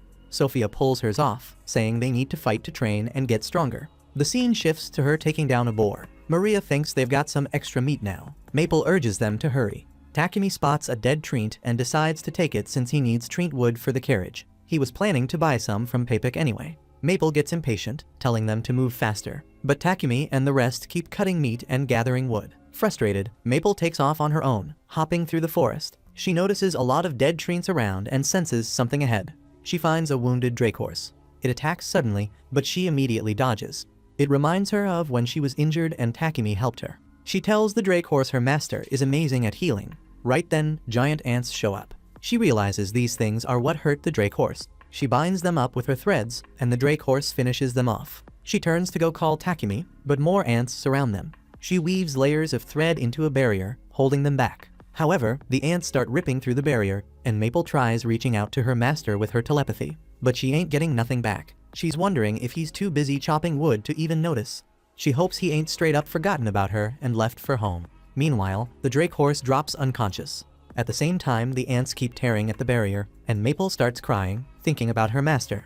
Right when the ants finally bust through, Maple throws herself over the drake horse, trying to shield it with her own body. Then she feels a hand on her head. She looks up at him. The girls have already handled the ants, and Maple turns to Takumi, asking where he's been. She was calling for him. He tells her her own threads messed up their connection, but the second he felt their mana link break, he knew something was wrong and tracked it back to her. He says sorry for showing up late, and Maria notices the drake horse. Takumi takes one look and can tell it passed out from its injuries. Maple begs him to save it. He realizes Maple was trying to protect the horse, so he moves in to heal it, but it pushes him away. Even knocked out, it's still wary of humans. Maple knows if this keeps up, the horse ain't gonna make it. That's when Sophia senses some monsters heading their way. Takumi's got no choice. He throws both Maple and the horse into his pocket dimension. Sophia warns him it's a bad move. Without a familiar contract, carrying a high-level monster like that could wreck him. He tells her he's fine, but he's already feeling it. Then he grabs a potion trying to drink it, but before he can, he collapses. Later, Takumi is laid up in his room, knocked out cold, the girls watching over him. Turns out he's been out for over 12 hours. Sophia tells Maria he ain't waking up as long as he's holding that pocket dimension together. Maria wonders why Maple hasn't come out yet. Sophia figures the drake horse is still too scared. Until Maple lets go of the pocket dimension, it's gonna keep holding the horse inside. And if that keeps up, Takumi's gonna waste away. Sophia says they gotta do something, so she kisses Takumi's hand, tracking his mana until she finds Maple. Then, she asks Maple how the drake horse is doing, and Maple says it's still scared. At the same time, Sophia wonders if there's a way to bring it out. Maple says she can, but if they let it out somewhere unfamiliar, it's gonna freak out. Sophia points out they can't heal it if it stays inside, and Takumi's gonna stay knocked out until something changes. She suggests Maple recreate that barrier she made back in the forest to keep the drake horse from realizing where it actually is. Maple understands and steps out into the garden with the drake horse, setting up a barrier around them. Sophia gets ready to head to Papik's company for some monster medicine, but Maria offers to go instead, saying Sophia should stay and keep an eye on their master. The scene shifts to Sophia sitting by Takumi's bedside watching him sleep. Takumi dreams about all the time he spent with everyone. After a while, he wakes up and spots Sophia dozing off beside him. She wakes up and smiles, relieved to see him awake. He thanks her for taking care of him. Takumi says he needs to check on the drake horse, so he steps into Maple's barrier. He notices the horse looks a bit better and asks if she'd like to be his friend too, since she and Maple already seem to get along. Using his magic, he tames her. Then, he casts a high-level healing spell, fully restoring the horse, and Maple takes down the barrier. Takumi turns to everyone and says they've got a new companion now. Maple excitedly asks him to give her a name. Then he decides to name her Camellia, keeping with the leaf theme like Maple. He explains that camellia is a tree that keeps its leaves all year and blooms with red and white flowers. The girls think it's a beautiful name, and Maria says they should eat, mentioning that she just finished cooking dinner. The scene moves to Palom Trading Company, deep in the capital of Barkila.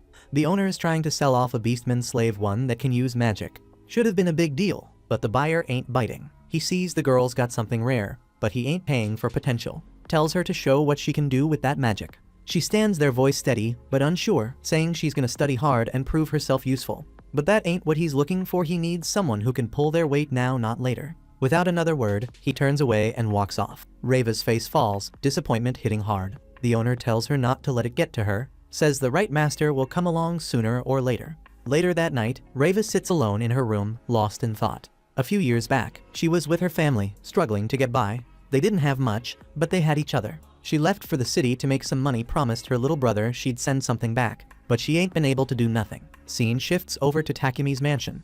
Maria looks at him, arms crossed. tells him he heading to Gambo's workshop again. He nods, says he got some blacksmith work to handle for the carriage. Sophia chimes in, asking if he's holding up. He's been running non-stop, taking on extra orders for potions and refrigerators, hasn't had a break in days.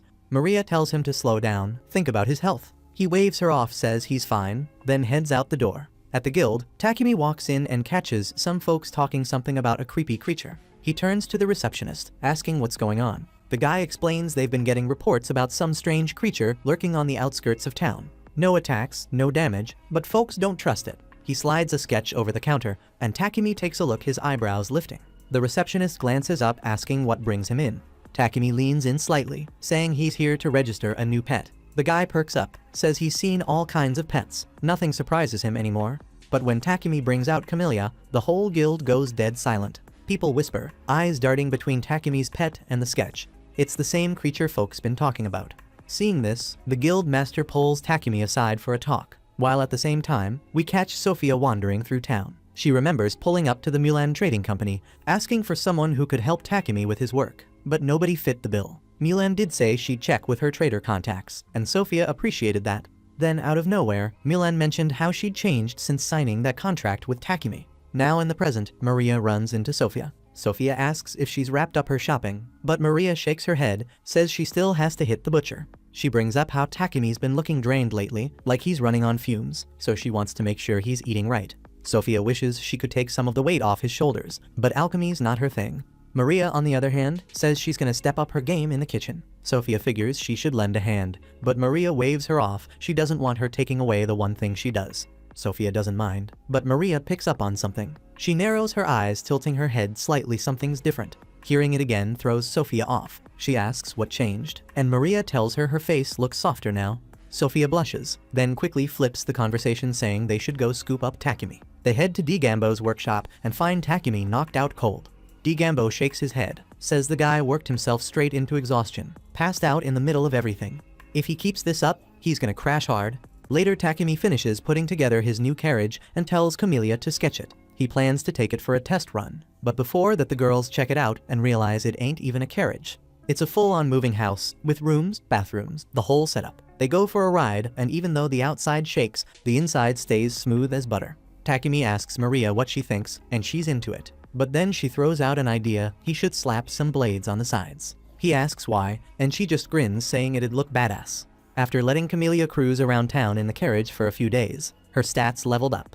Next came the day to head to the capital, and Takumi noticed that the Lion Fangs would be escorting them. Real asked what kind of creature was pulling his carriage, and Heath explained it was a drake horse. Just then Godwin and Papik rolled in, with Papik excited to see the ride.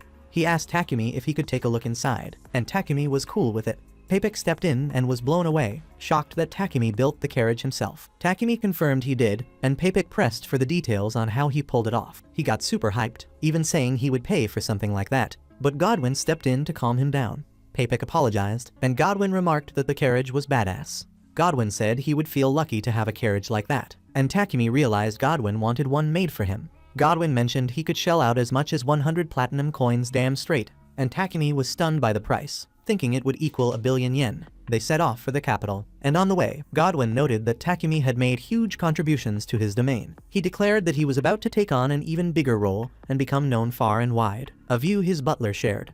Godwin added that Takumi's exceptional talent was attracting all sorts of attention, so he would need protection from shady bullshit. While he could handle threats within the kingdom, when it came to Sidonia and other nations, he had no clue what schemes might be in play, so he had to stay alert. The scene then shifted to Sidonia many months later, where Isekai'd was reading that the supreme being Anat created mankind in her own image and then fashioned beast men from animals to serve mankind. After that, she created elves and dwarves, placing them beneath mankind. Later, Isekai'd examined the slave collar meant for the beast men in her room and felt a deep sense of hell no. At the same time, Takumi and the crew rolled into Baccalado's capital, and he was glad they didn't run into any monster drama on the way. Real points out that they did have some trouble, but Takumi's slaves and pets wiped out the monsters in no time. They joke that it made their job a total breeze. Papik then tells Takumi he wants to chop it up once they hit the inn. When they finally get there, Papik explains he's planning to gift the king a ride just like Takumi's carriage. He says he already ran it by Godwin, and they both agree it's the perfect way to show off Takumi's killer skills. Papik adds they've got an audience with the king in 5 days, and he figures it'd be tough to build a new carriage that fast. so he asks Takumi to start working on it as soon as they get back to Bolton. But Takumi fires back that he can build it right here. He points out that if he did it in Bolton, they'd have to haul it all the way back, which is a major hassle. He's confident he can make do with the materials he's got on hand, though he does mention he'll need a decent workspace. Papik promises to sort that out. Later, we catch Takumi briefing his slaves about the new project. He tells them that Papik hooked him up with a spot at the garden of the Palom Company. Sophia chimes in mentioning she's heard this company is a solid, trustworthy slave trading outfit run by a guy named Burton.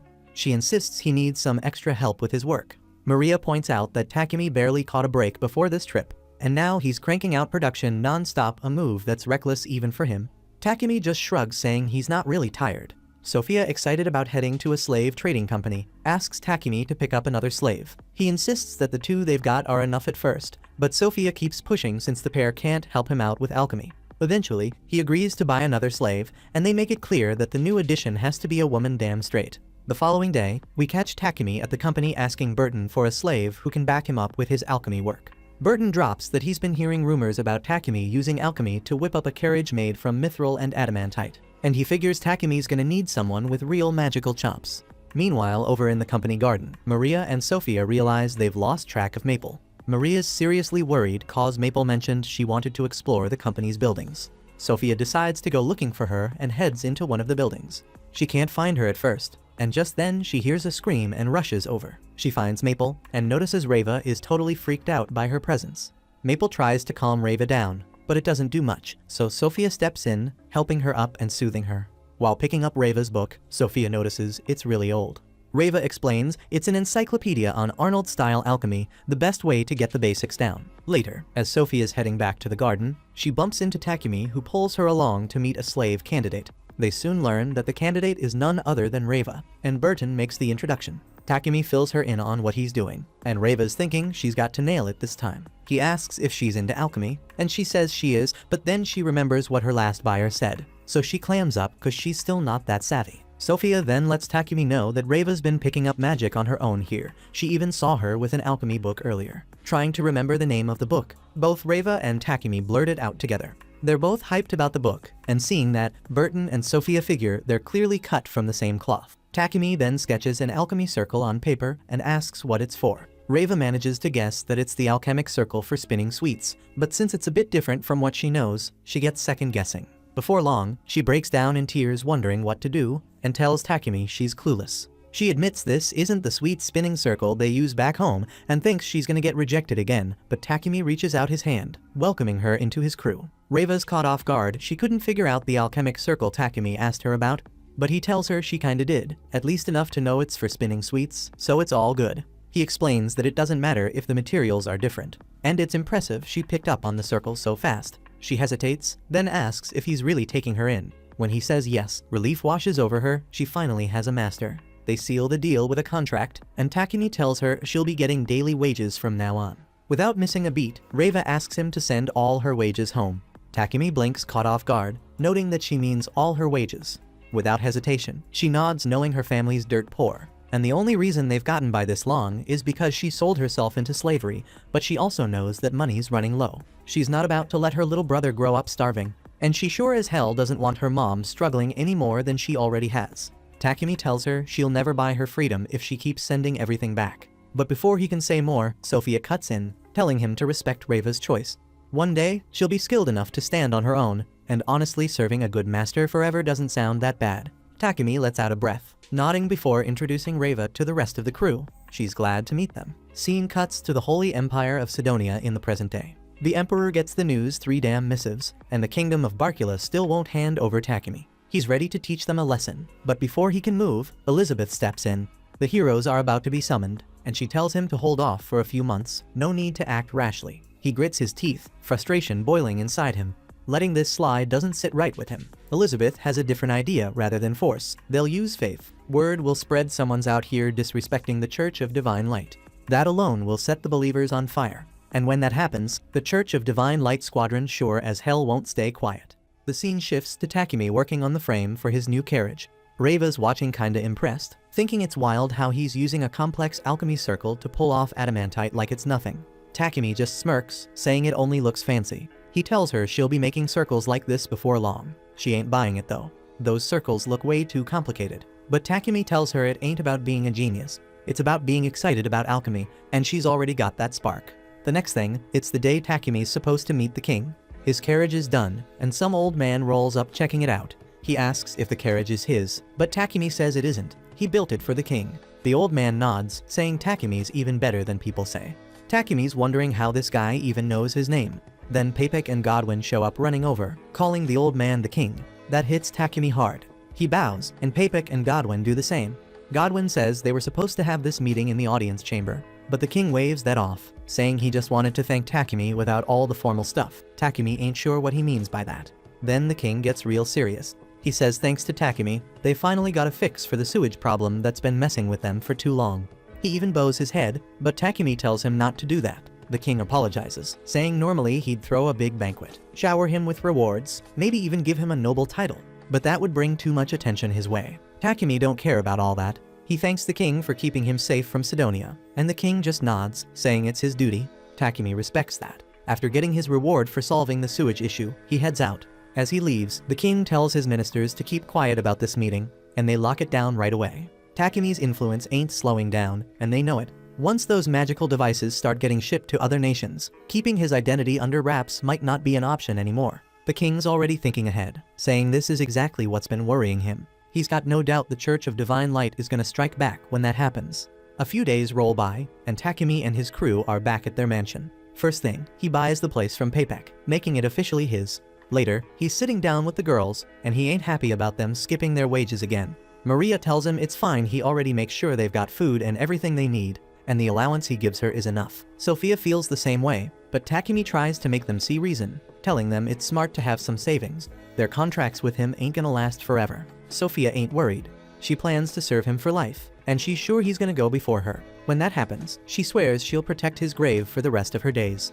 Maria just wants to die a day after him and be buried right next to him. But Takumi ain't following their logic at all. Scene shifts to Sidonia. Elizabeth's being shown this strange contraption they're using in Bolton to purify toilets. The guy explaining it says they managed to snatch one when they infiltrated Bacalados. Elizabeth takes one look at it and calls it heterodoxy. She starts thinking about whether these people even care about the wrath of the goddess. The messenger tells her that most believers in the church are set on wiping out whatever's behind this corruption, and she agrees. She tells him that the real source of this evil is sitting in Bolton, and she orders him to take it out before it extends beyond this. Meanwhile, Reva's got something on her mind. She tells Takumi she wants to register with the guild and start working as an adventurer too. She's sure this'll help sharpen her alchemy skills and turn her into a better handicraftsman.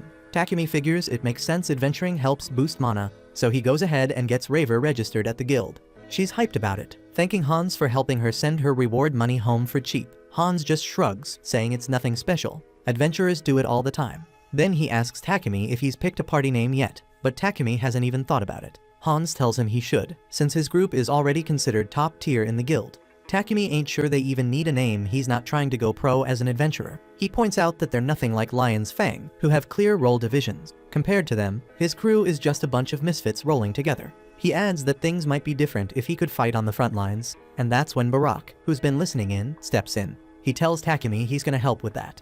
Takumi insists he ain't planning on becoming an adventurer, but Barak don't care. He's dead set on training him, and next thing we see, he's tossing Takumi around like a beanbag. While he's getting smacked around, Barak tells him to come up with a party name. Takumi starts throwing out terrible suggestions like Anime Scar, which pisses Barak off even more, and he keeps launching him everywhere. Barak tells him to pick something that actually represents them. Watching this, Reva starts questioning if being an alchemist is supposed to be this brutal. Later, Maria's patching Takumi up, and he asks the others if they've got any good name ideas. He complains that Barak keeps throwing him every time he rejects one. They suggest a few names, but they're just as bad as his. Sophia stays quiet the whole time, and it turns out she's furious at the guild master for beating Takumi up so bad. She's ready to march down there and make him pay. Takumi stops her, saying Barak's just training him, and surprisingly, the beating actually helped him level up some of his skills. Hearing that, Sophia backs off, but Takumi knows this ain't over. Until he picks a party name, Barak's gonna keep making him suffer. Scene shifts to the Empire of Sidonia 10 months later. Yamato is in the middle of a fight with the captain of the guards. He's absolutely overpowering him. Akira, watching from the side, shakes his head, thinking the guy is nothing but a brute who relies on pure strength. Akira scoffs at Yamato, asking if he really thinks he's better than him. Yamato doesn't hesitate. He says he knows he is, because he's a hero. She steps in, reminding him that all three of them are heroes. He's still full of himself, tries to ask her to go somewhere with him, but she shuts him down fast. She's got no interest in hanging out with a loudmouth jackass. Later, she's in her room, lost in thought while reading. The Church of Divine Light preaches human supremacy, that much is clear. But from what she's heard around town, there's another religion, the Church of Creation, which teaches that all races are children of Nolan. She knows this nation is completely under the Church of Divine Light's influence, the same church that summoned them here. That can't be a coincidence. They were told they're here for world peace, but she's starting to question what the church really wants from them. Scene cuts to Takumi handing Reva a ring and a staff, explaining that they'll help her activate spells more efficiently. She's excited, saying they'll be a huge help when they head out adventuring again. Maple, standing nearby, crosses her arms, clearly jealous that only Reva is getting new gear. Takumi laughs, then pulls out a set of knives, showing them to her. He tells her they won't get in her way when she's manipulating threads, and he even reveals that Reva helped make them for her. That flips her mood instantly. She lights up, thanking them both. Later, Takumi's back to getting tossed around by Barack. Every time he spits out a new party name, Barack shuts it down and launches him across the training field. Takumi's suffering continues. He knows if this keeps up, Sophia's gonna snap. But when he glances her way, she's not mad. Instead, she's coaching him calmly, pointing out what he's doing wrong and how to improve. By the time training wraps up, Hans approaches, asking if he's up for an escort mission. He explains that it'll help them build their rank. Takumi doesn't mind, asking how long it'll take. Barack estimates 4 days, and Hans adds that the request came from the Papik Trading Company. Takumi raises an eyebrow. Wasn't this the kind of job Lion's Fang usually handled? Hans explains that they're out on another mission. Takumi realizes they're just the backup, hesitates for a second, thinking about whether or not to take it, but the girls insist. Then, without much choice, he accepts on the spot. As they head out, Hans shakes his head, hoping they'll finally have a party name by the time they return. Then we see Takumi and the others escorting Thomas along with some of Papik's goods. Thomas feels good knowing they've got his back. Takumi doesn't mind, just hoping they won't run into any monsters. Thomas mentions that besides the toilet, he's delivering a bunch of other devices this time, and the company's president also asked them to get some milk. Takumi's caught off guard since they have milk here. Thomas nods, adding that Kilbuse is also known for something else, a daily product people really love. He remembers it's cheese. That surprises Takumi again. They keep moving and run into 2 monster groups about to fight over territory. Camellia takes them all out with one hit. Thomas figures the monsters will stay away after a show of power like that. They make it to Kilbuse and later see Takumi and the crew having cream stew. They enjoy it, though Takumi thinks there's a lot that could be better, but the taste hits him with nostalgia. He tells everyone they need to grab some cheese and milk before leaving. Sophia decides to check out the market in the evening. At night, they sit down with bread and cheese. It's so good that Reva wants to bring some home for her mom and little brother. Takumi leans back, thinking how it's only been a few months since he came to this world, but it feels like years. He knows there's no going back to his old life, and for a moment, he misses it. The milk and cheese must be messing with his head, reminding him of home. He turns to Sophia and asks if they have rice in this world. She says there's grain in the kingdom of Salmander, but not in Bolton. Maria says they were selling some in the capital, and Takumi feels a bit disappointed he didn't grab any while he had the chance.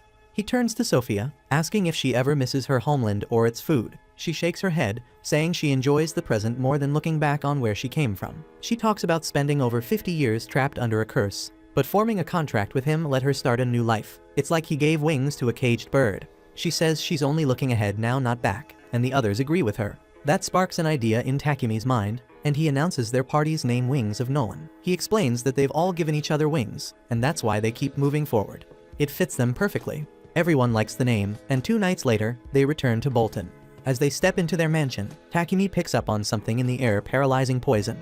Before they can react, strange-looking men grab his friends. One of them rushes Takumi with a knife, but Maple moves fast, disarming him. Takumi takes him down while Maple handles the other one. After that, he heals his friends, and Sophia apologizes for not protecting him. He doesn't hold it against her. Maria asks why he wasn't paralyzed. He tells them both he and Maple have resistance to poison and paralysis, though he's feeling a little numb. Maple asks what they should do about the people outside, then steps aside to reveal a whole group of captured assailants. She explains that she found them sneaking around while she was taking Camellia to her stable. Figuring there'd be more inside, she hid in the pocket dimension and waited.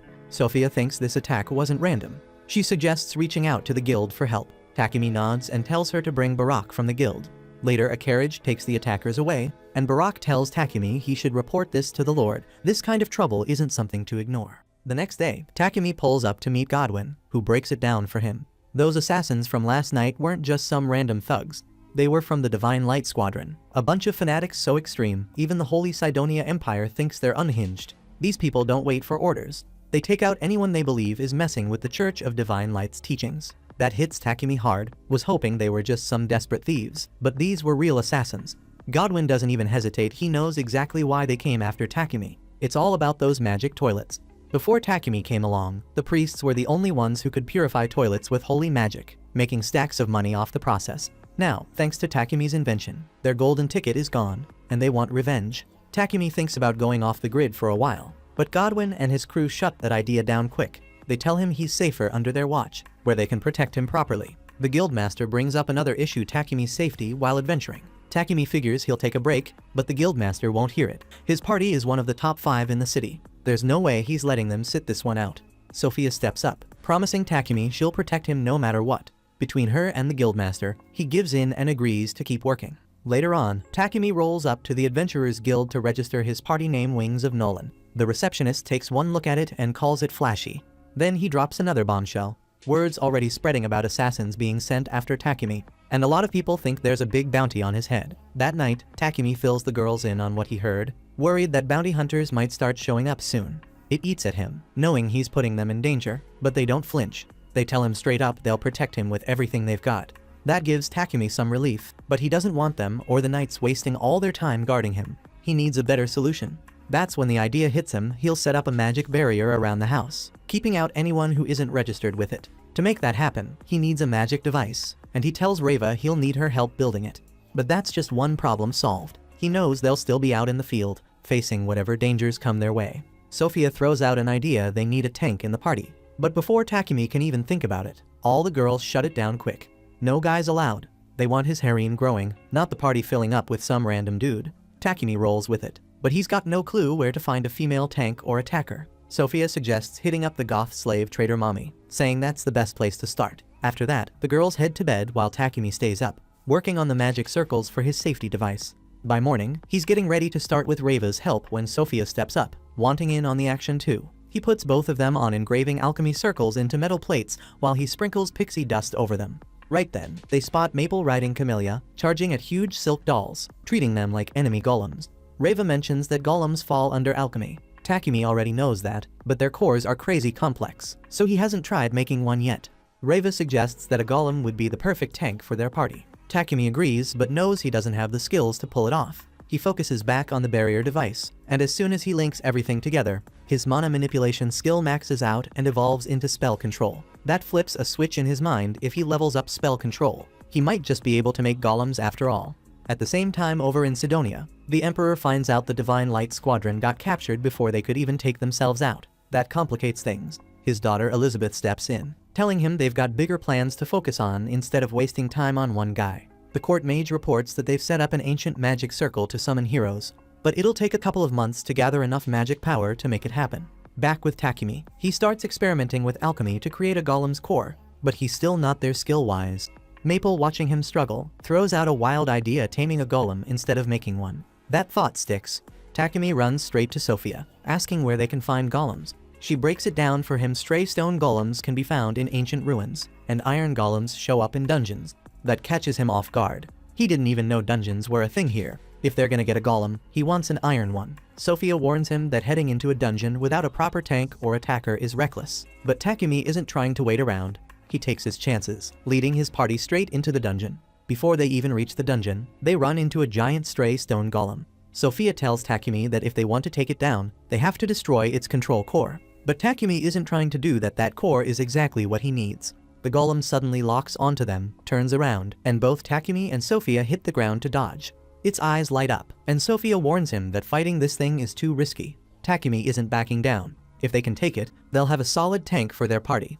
Without hesitation, he jumps down to face the golem, and the girls have no choice but to back him up. The golem starts moving toward him while the girls spread out, ready to attack. But then something strange happens. Takumi feels a connection with it. He tells the girls to hold their fire as he moves closer. After a moment, it clicks. The golem was programmed to guard ruins tied to Lady Nolan, and now it's reacting to her blessings on him. Takumi decides to try taming it, and to everyone's shock, it works instantly. Maple gets hyped, excited that she's getting another junior. She pushes Takumi to name it, so he goes with Titan. Turns out this golem is over 23,000 years old. It tries to talk, but nobody can understand what it's saying. Takumi figures he could give it a voice box, but taking a massive golem back to the city would cause a full-blown panic. He mentions storing it in his pocket dimension, but before he can act, the golem suddenly sheds all its weight and shrinks into a mini version of itself. Back home, Takumi starts designing a new body for Titan, but before jumping into production, he calls an important meeting with his slaves. He lays it out straight: people are after his life, and he doesn't want to put them in danger. Because of that, he's ready to dissolve their contracts and let them go home. The girls are stunned, refuse to leave him behind while he's being targeted. But Takumi tells them he's got Titan and his 2 pets watching his back. Takumi promises to pay them well so they won't end up as someone else's slaves after him, but the girls aren't buying it. One minute, Maria has her spear pointed at him, saying if he wants to cancel their contract, he's gotta get through her. She goes off on him for even thinking about ditching them in these rough times, and before long, both of them are breaking down emotionally. Sophia steps in to comfort a tearful Maria and tells Takumi she gets his worry about them. But he really hurt their feelings by telling them to leave him alone when times are tough. Takumi starts remembering how every girl had his back, and he apologizes for dumping his emotions on them while ignoring what they felt. He then asks if they'll stick by his side and take on his enemies together, and the girls are more than ready. A few days later, Takumi finishes building a new body for Titan out of adamantite and mithril, packed with weapons and defenses, and even capable of talking. And that's not all. Takumi even fulfills his childhood dream of being a Power Ranger by creating a giant version of Titan that he can climb into and control, as if it were his own body. While Takumi sheds tears over the success of his hard work, Nolan, who's been keeping an eye on him, thinks he might have gone too far with that golem. When her assistant brings her bad news about Supreme being Anat, worshipped by the Sidonia Empire, it changes everything. There never was a Supreme being named Anat, but thanks to the Church of Divine Light's intense devotion, she's slowly coming into being as an evil spirit. Nolan always had a hunch something like this would happen, and she knows it's gonna spark a massive war on Earth, one that Sidonia and its heroes will definitely start. But she can't step in directly, which is why she hooked Takumi up with a new body and strong blessings so he can save the world. A year back near Bolton, in a modest development settlement, a beast woman named Manny was mourning at a grave until an acquaintance urged her to leave. Hiding in one of the train's cars, Manny overheard folks saying that this village was the only refuge left after the economy tanked thanks to nobles doing whatever they pleased until chaos took over. When things hit rock bottom, those nobles decimated the village and bolted to nearby lands, leaving the people with a deep hatred for all nobles. One woman even noted that Manny's husband toiled until he fell ill without proper care, effectively blaming the nobles for his passing. 12 months after that tragedy, Godwin discovered that Count Rockford had welcomed the displaced villagers with open arms. His 2 subordinates were livid over the nobles' pettiness, but Godwin stressed that they couldn't forsake those who'd lost everything, especially now that Rockford had sent a request to resettle the refugees. With 1,000 people in need of a new home, it was clear that a vast amount of land was required, and there was only one suitable spot.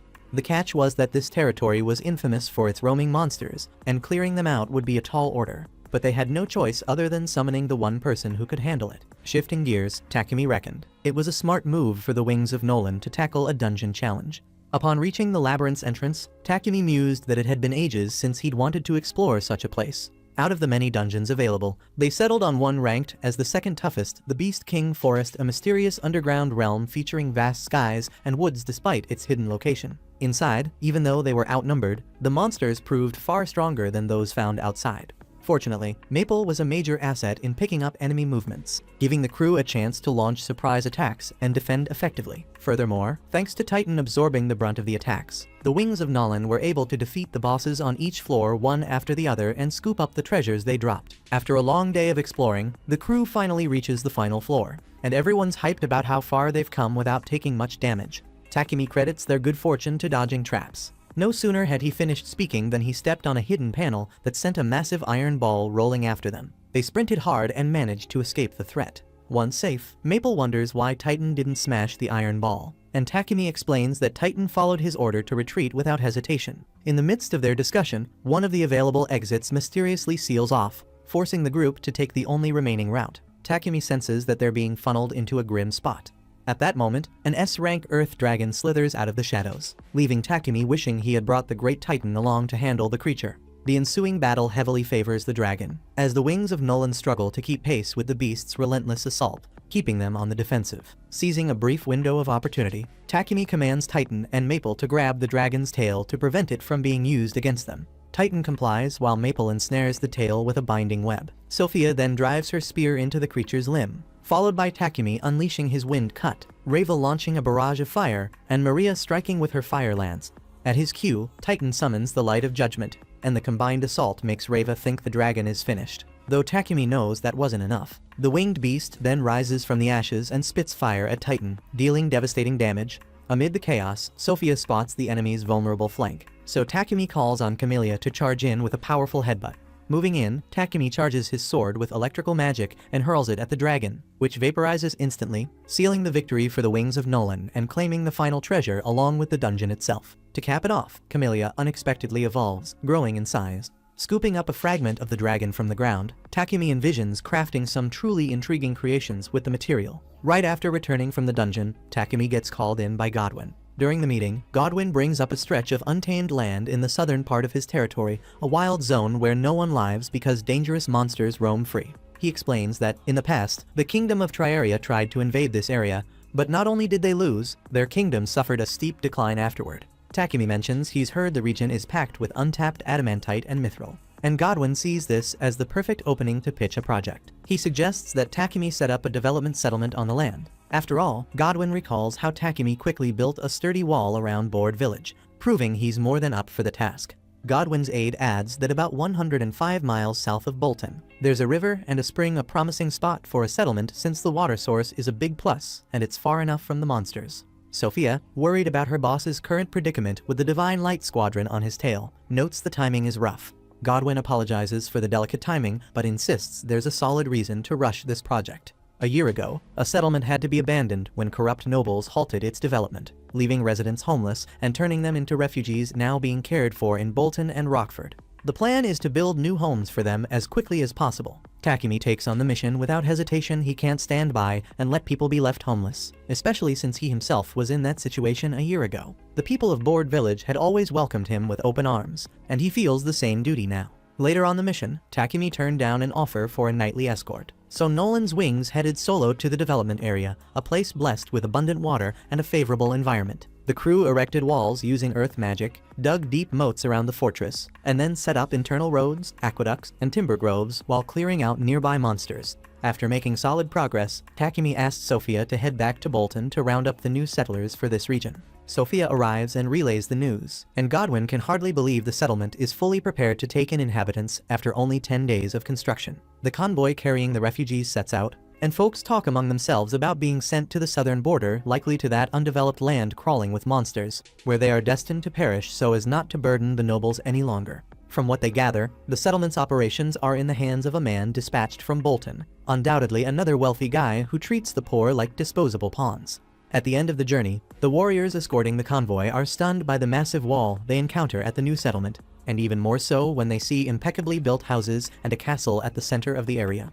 Meeting with the escort officer, Takumi explains that he was busy preparing the soil for agriculture, and that the wall is robust enough to repel invaders unless one happens to be a dragon. The officer inquires about the castle, and Takumi clarifies that it is meant to house the settlement's governors, as there are already plenty of homes for everyone. Besides, there's a barracks for the knights, and the sewage is handled with septic tanks and magical devices. In disbelief, the officer can't imagine that this kid managed to develop all of this in just over a week and accuses him of using magic to do it, a claim that Takumi does not deny. Observing their new city, a few refugees wonder if they will truly be able to settle there, while Sophia approaches Manny to ask why she is alone in her new home. Manny explains that her husband died back in their old village, and Sophia remarks that it must be tough running a farm on your own, expressing interest in offering her a different kind of work. With no response from Manny, Sophia promises to consult her master about it. Manny is taken aback to learn that this person has a master, and the servant explains that he was responsible for building the village and, given how busy everyone is right now, might need someone to cook or handle similar tasks.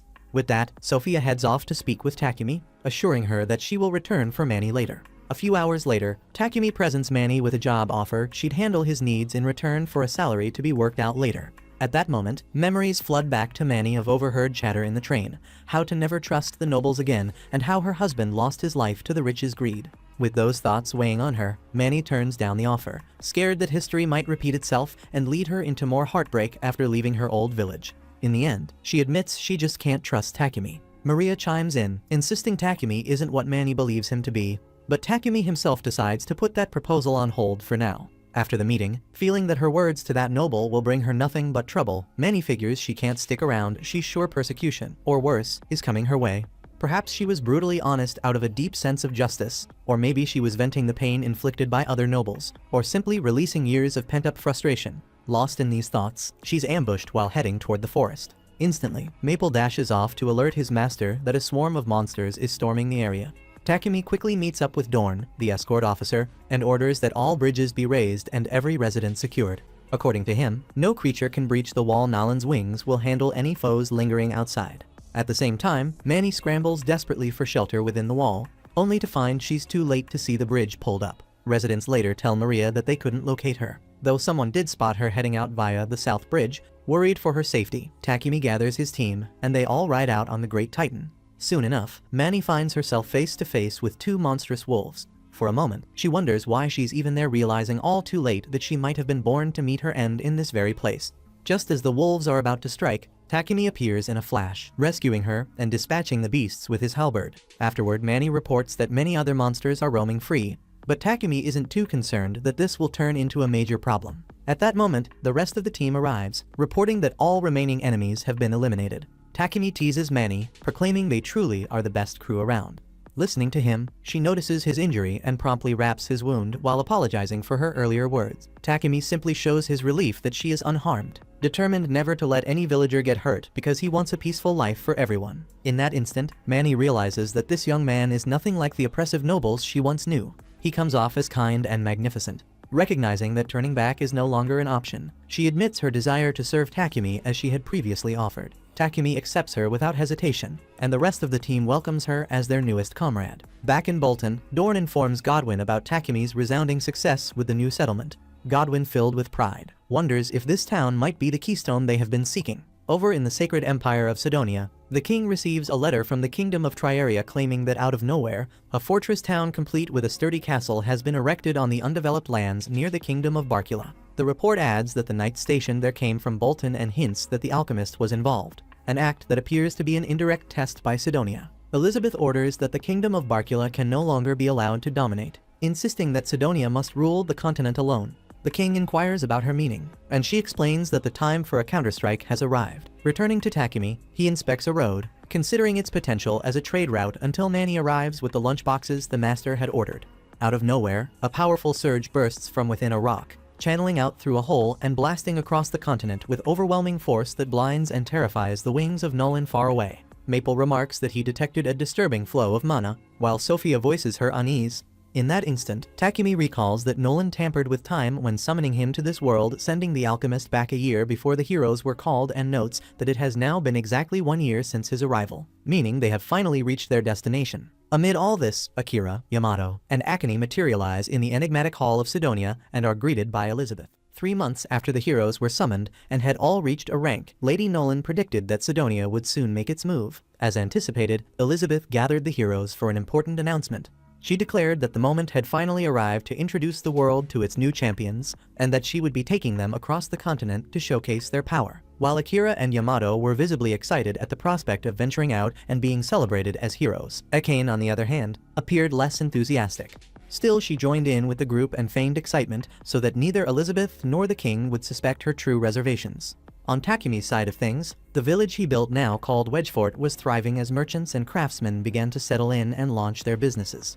Out in the forest beyond the village, Sophia was busy slaying monsters. After slicing one creature in half, Maple called her over to examine her catch. Maple proudly showed Sophia the beast she'd captured, but Sophia immediately recognized it as a bush lizard. Her concern grew as she noted that the local monsters seemed to be getting stronger. She promptly reported her observation to the others. Although many offered to help with the extermination efforts, Sophia insisted she could manage on her own. Her worry stemmed solely from the sudden increase in the monsters' strength, something she found very odd. She suspected that these creatures were being forced out of their natural habitats for an unknown reason. While she couldn't prove it, she believed that the mana fluctuations they experienced 3 months ago might be influencing the monsters as well. After all, if the disturbance was powerful enough to catch their attention, it must be affecting the local fauna. Takumi, recalling Lady Nolan's words about the heroes summoning, knew he needed to stay vigilant, even if he wasn't sure what to expect next. Later in the night, the night captain informed Takumi that Barak was calling him back on a quest, so Takumi agreed to return soon. Before departing, he inquired of the knight if anything noteworthy had happened in Bolton during his absence. The knight reported that everything remained the same, although a rumor was circulating that 3 new heroes had appeared in the Empire of Sidonia. After the news spread, the group convened to discuss what it meant for heroes to be summoned in Sidonia. Since none of them knew the real story behind the heroes' arrival, Maria figured that Lady Nolan must have called them over to set right Sidonia's wicked ways. Takumi, however, wasn't buying it. He knew Sidonia was still as corrupt as ever, the same rotten place that once tried to kill him, and he could only hope that the summoned heroes would be decent individuals. That hope quickly deflated when it turned out that Akira and Yamato had earned a reputation as outright scumbags. As they were about to board their carriage, Yamato sneered, asking if they were seriously going to take that filthy demi-human along. Lulu attempted an apology for offending him, but Yamato snapped at her for even daring to speak. Isekai'd jumped in to defend Lulu, insisting that she was her personal attendant and deserved respect. Then, Akira remarked that demi-humans were nothing more than slaves, but eventually, he grudgingly allowed her to ride with them. Just as the heroes were preparing to leave, Elizabeth and the king began a prayer at Anat, beseeching her aid so that the heroes could vanquish their enemies. And even if Anat had once seemed like a myth, she now clearly made her presence known. Once Takumi and his crew returned to Bolton, they sought out Hans for any updates on the summoned heroes in Sidonia. Hans mentioned that the heroes consisted of 2 boys and a girl, all sporting black hair, leading Takumi to suspect they might be Japanese, just like him. Hans also noted that the heroes were supposedly on an expedition to visit every church in Barkula, though that was just a cover, with their real aim likely being to take down the churches of Nolan. Hans went on to say that Pepek had requested Takumi's party to escort him to the royal capital. Since it was a request from Pepek himself, Takumi decided to accept. While preparations for the escort mission were underway, Manny asked if she could join the team. Takumi hesitated, explaining that escort missions were dangerous, and that Manny, lacking any serious combat abilities, might end up getting hurt. Although Manny understood his concern, she admitted that staying in the mansion alone, while everyone else was out on a mission, would leave her feeling very isolated. Sophia and Maria sympathize with Manny's feelings, and Manny begs Takumi to reconsider his decision. She insists that her ability with earth magic makes her more than just a burden in battle, and not to mention, her adorable eyes make it hard for Takumi and Scar to pass her by. Eventually, Takumi agrees to let her tag along on the escort mission, but only if she stays close to either Maria or Reva. Manny is overjoyed that Takumi is willing to take her on board, though she still needs to be officially registered as an adventurer later. At the same time, as the heroes make their way toward Barkula, Yamato and Akira grow increasingly frustrated by every jolt and bump in the unsuspended carriage. Akira mentions he heard about a carriage with proper suspension available in Barkula, and he's keen to get one. On top of that, he's also heard there's a bounty of elves there. He suggests to Yamato that they could scoop up a few to bring home for their own amusement. Yamato agrees it sounds like a fun idea, but the knight captain reminds them that Barkula has strict laws against exporting slaves. However, Akira and Yamato care little about rules after all. They're top-tier adventurers well beyond level 30, convinced that no one on the continent can match their combat prowess. Their boastful chatter makes Isekai'd extremely uneasy, and she feels compelled to act before the pair can wreak any serious havoc. At the same time, as they approach the royal capital of Barkula, several days later Takumi wraps up his escort mission. At the capital, a receptionist informs him that he, Sophia, and Maria are being promoted to a rank, while Reva is bumped up to D rank. She asks for their guild cards to process the upgrades when suddenly a commotion erupts at the back of the guild hall as the heroes arrive, causing quite a scene. Akira demands that everyone clear the way so he can get to the front, and when one of the guild patrons dares to speak to him, he nonchalantly gut punches the guy. As if that weren't enough, Akira and Yamato then spot Takumi accompanied by his stunning female companions, and they dismiss him as just another inferior adventurer. Akira orders Takumi to hand over the women immediately. Of course, Takumi refuses.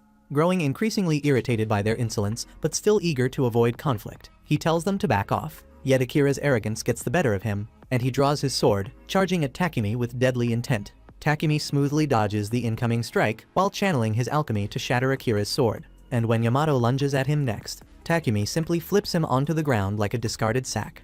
Isekai'd watches in amazement as he overpowers both of them with ease, while Akira is left fuming over the loss, especially since his prized sword is now nothing more than scrap. He spits out a promise of retribution, vowing that Takumi will regret crossing him. Takumi fires back, telling Akira that he's hardly in a position to make threats. Drawing his sword in the guild is a grave offense that will land him in serious trouble. Though Akira begrudgingly accepts that Takumi has a point, he still nurses his grudge and swears that revenge will come one day. Once the confrontation settles and the troublemakers leave, Isekai'd rushes up to Takumi, apologizing for her fellow hero's unruly behavior. Takumi reassures her that there's no need for an apology, as she's done nothing wrong. Then, introducing herself more fully, Isekai'd confides that her gut tells her Takumi might be exactly the person she's been searching for. Before she can elaborate further, Lulu hurries over to inform Isekai'd that it's time to move on. Sensing that Isekai'd has more to say, Takumi leans in and promises to wait for her at the lakeside hotel later that night.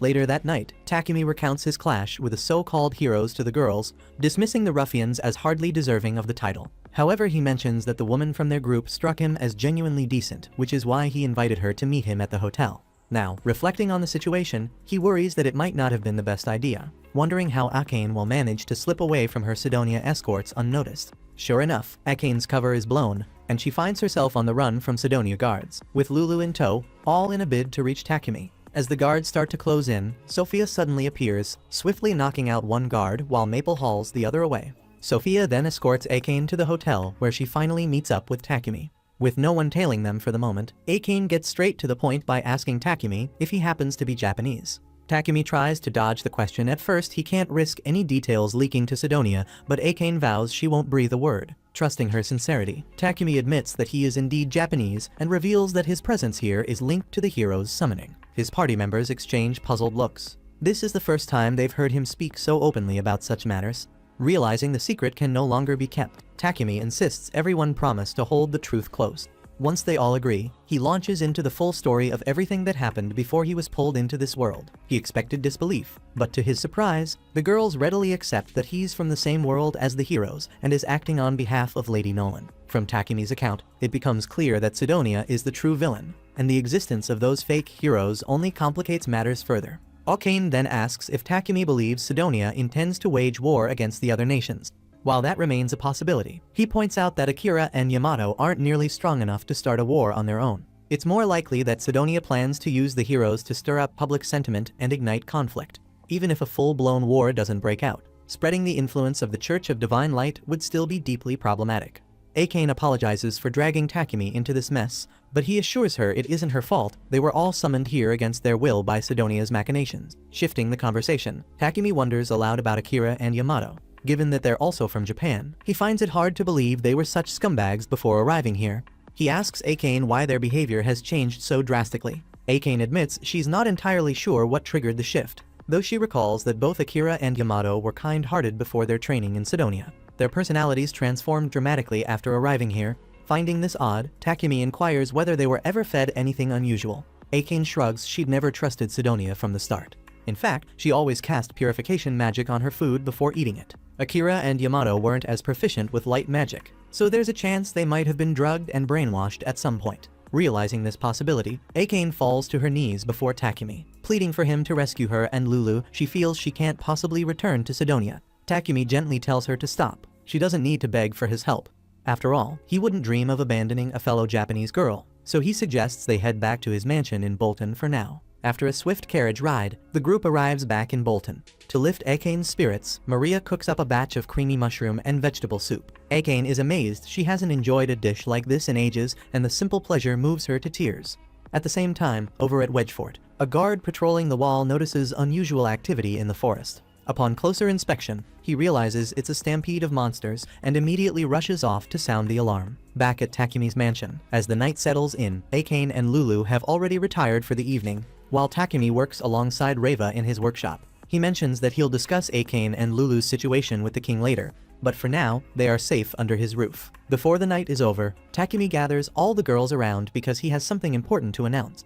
Once they're assembled, he reveals that he's canceling everyone's slave contracts effective immediately. The girls are initially heartbroken, fearing Takumi is about to abandon them again. But Takumi quickly reassures them that he meant the opposite. With greater dangers looming ahead, he needs to know that they'll stand by his side as equals, not as bonded servants, but as part of a true family. After voiding the contracts, Takumi returns to his workbench and finishes crafting 2 legendary swords he'd been laboring on. However, before he can test the new blades, a notice from the guild arrives. It warns of an emergency in Wedgefort, and as Takumi reads through the details, his heart sinks at the dire situation it describes. Takumi and his girls head straight to the guild, where the Lion Fang party is already waiting along with the guildmaster. Takumi asks the guildmaster about the situation in his new town and learns that a stampede of monsters is rushing toward it. The Knight Captain has requested the guild send their best adventurers to help, but most high-ranking parties are currently on other quests. Takumi feels a bit worried about that. The receptionist then explains that the 3 parties being sent for the mission are stronger than 100 other teams. As soon as he hears there will be 3 parties real, the leader of Lion Fang starts to panic because he knows who the 3rd party will be and he is not looking forward to dealing with them. Suddenly, the 3rd party Crimson arrives, and their leader, Merylda, introduces all the members of her all-girls group. She greets Takumi's party and Lion Fang while purposefully ignoring Real to rile him up. The guildmaster orders everyone to head to the new town and handle the situation until the night order arrives, and they immediately leave in Takumi's carriage. He leaves Akane and Lulu back at the mansion and keeps Titan there to guard them. Once inside the carriage, Takumi hands Sophia the holy sword he just created and explains that this time he made 2 unique swords. Sophia takes the one that deals physical damage, while Takumi plans to use the one that inflicts mental damage even with the slightest scratch on the opponents. Soon the carriage reaches the outskirts of the new town, and Takumi is confident they have time because no monster should be able to get over the tall wall so easily. To his shock, however, he sees hundreds of winged monsters almost ready to cross the wall, while even the ground-based ones have started climbing up. Realizing there is no time to waste, Takumi and the others immediately begin attacking the monsters. They start slaughtering the creatures, reducing the pressure on the guards who open the gates for them. Once inside the city, the 3 parties split up to clear out the monsters from within the walls. Takumi and his girls fight relentlessly until morning, clearing all the monsters on their side and allowing the villagers to finally come out of their homes. The villagers express their gratitude to Takumi for saving them, and he assigns Reva and Manny to tend to the wounded while taking the rest of his team to back up the other parties. He soon reaches the far side of town and finds the adventurers watching the forest from atop the wall, all ready for what comes next. Some of the crew point out that the monsters are all pulling back into the forest at once, which seems fishy since these creatures aren't smart enough to coordinate like that. They mention that during the night the monsters acted clever too, attacking while everyone was resting and then scattering when they sensed they were losing. Takumi figures there's someone calling the shots, but even the veteran adventurers find that hard to swallow. He then throws out a theory that the energy wave from the hero summoning might have triggered some of the monsters to mutate or evolve, an idea that sounds more believable to everyone. Meanwhile, the Emperor of Sidonia hears about the monster stampede targeting the new town in the Barcula Kingdom. He sees it as a golden chance to weaken his enemy, and his daughter Elizabeth suggests they also hit up Barcula's allies so no help can get in on time. The Emperor digs the plan and gives her the go-ahead to send the heroes to attack the neighboring country. Back in town, while everyone is busy healing the injured, Sophia stands watch for monsters. Out of the blue, Reva shows up with her lunch and tells her that Takumi is acting crazy. He's handing out every last healing potion to the wounded, and if this keeps up they won't have any left for themselves when the fight drags on. Sophia tries to talk some sense into him, but Takumi simply says he'll just avoid getting hurt. Sophia isn't impressed by that, yet she knows Takumi cares more about others than himself, so she vows to risk everything to protect him. Soon, Takumi is outlining a plan to keep the villagers safe when Maple alerts him that the monsters have come back. The whole group rushes out to fight, and Takumi lays out their strategy. First hit the monsters with wide-range magic, then charge in for close combat. They blast the monster army with powerful spells and then close in for melee. They easily push the creatures back, and suddenly the monsters start retreating again. Everyone is baffled until they spot a dragon-like beast gobbling up other monsters and growing larger. A 2-headed dragon then bursts from the forest to attack, and Takumi realizes this must be the boss pulling the strings. The beast zeroes in on Sophia first. Takumi swoops in to save her from being crushed by the dragon, but Sophia chooses to bait the monster away from him by constantly attacking. The enraged dragon chases after her, and its fire breath knocks her down. Fortunately, the rest of Takumi's girls show up and secure the dragon before they unleash their full power on it. The injured Sophia tosses her sword to Takumi, and by fusing the might of both enchanted blades, he manages to bring the beast down. Sophia then collapses, and Takumi rushes to her side to heal her, grumbling about why she acted so recklessly. She replies simply that all she wanted was to keep him safe. Takumi gets troubled and warns her not to risk her life, and just as he finishes patching her up, others arrive with news that most of the monsters have fled and the remaining ones have been taken care of. Relieved, Takumi suddenly blacks out from overusing his mana. He recovers the next day with his girls gathered around, while Sophia watches their cottage from a distance. After several days of helping rebuild the town, Takumi and his crew head back home. When they arrive, they throw a huge cookout to celebrate their victory. Even though Sophia still feels low about what happened earlier, Takumi barely notices her, so Maria and Manny egg him on to talk to her. He walks over with a plate of meat and tells her he knows she was determined to keep him safe at all costs, but he never wanted to lose her because of that. He urges her to stay safe and continue supporting him as his partner for life, and an emotional Sophia promises to do just that. Soon after, Takumi visits Lord Godwin to get official permission to shelter Isekai'd and Lulu at his place. Lord Godwin grants his request and then informs him that Sidonia's so-called heroes caused a massacre in one of their allied countries. Isekai'd is shocked on hearing this and blames herself for not stopping those jerks. Yet Takumi comforts her by saying it is not her fault. She admits that she should have done more and vows that when the time comes, she will stand up against those heroes and put a stop to them. Later, Takumi meets with Lady Nolan for guidance, asking if she sent him back in time to brace for the threat of the summoned heroes. Lady Nolan does not give him a direct answer, but tells him that everything now rests on his shoulders. Takumi promises that he will protect this world because there are so many things he loves about it, and Lady Nolan is pleased to hear that, wishing he becomes the greatest alchemist ever so that the world remains safe and prospers. That wraps up Season 1, and we hope y'all had a blast with it. Stay tuned for more heat coming your way. Thank you for watching to the end. If you enjoyed this recap, please hit the like button and subscribe. If you have any suggestions or tweaks, share them in the comments. They help me improve.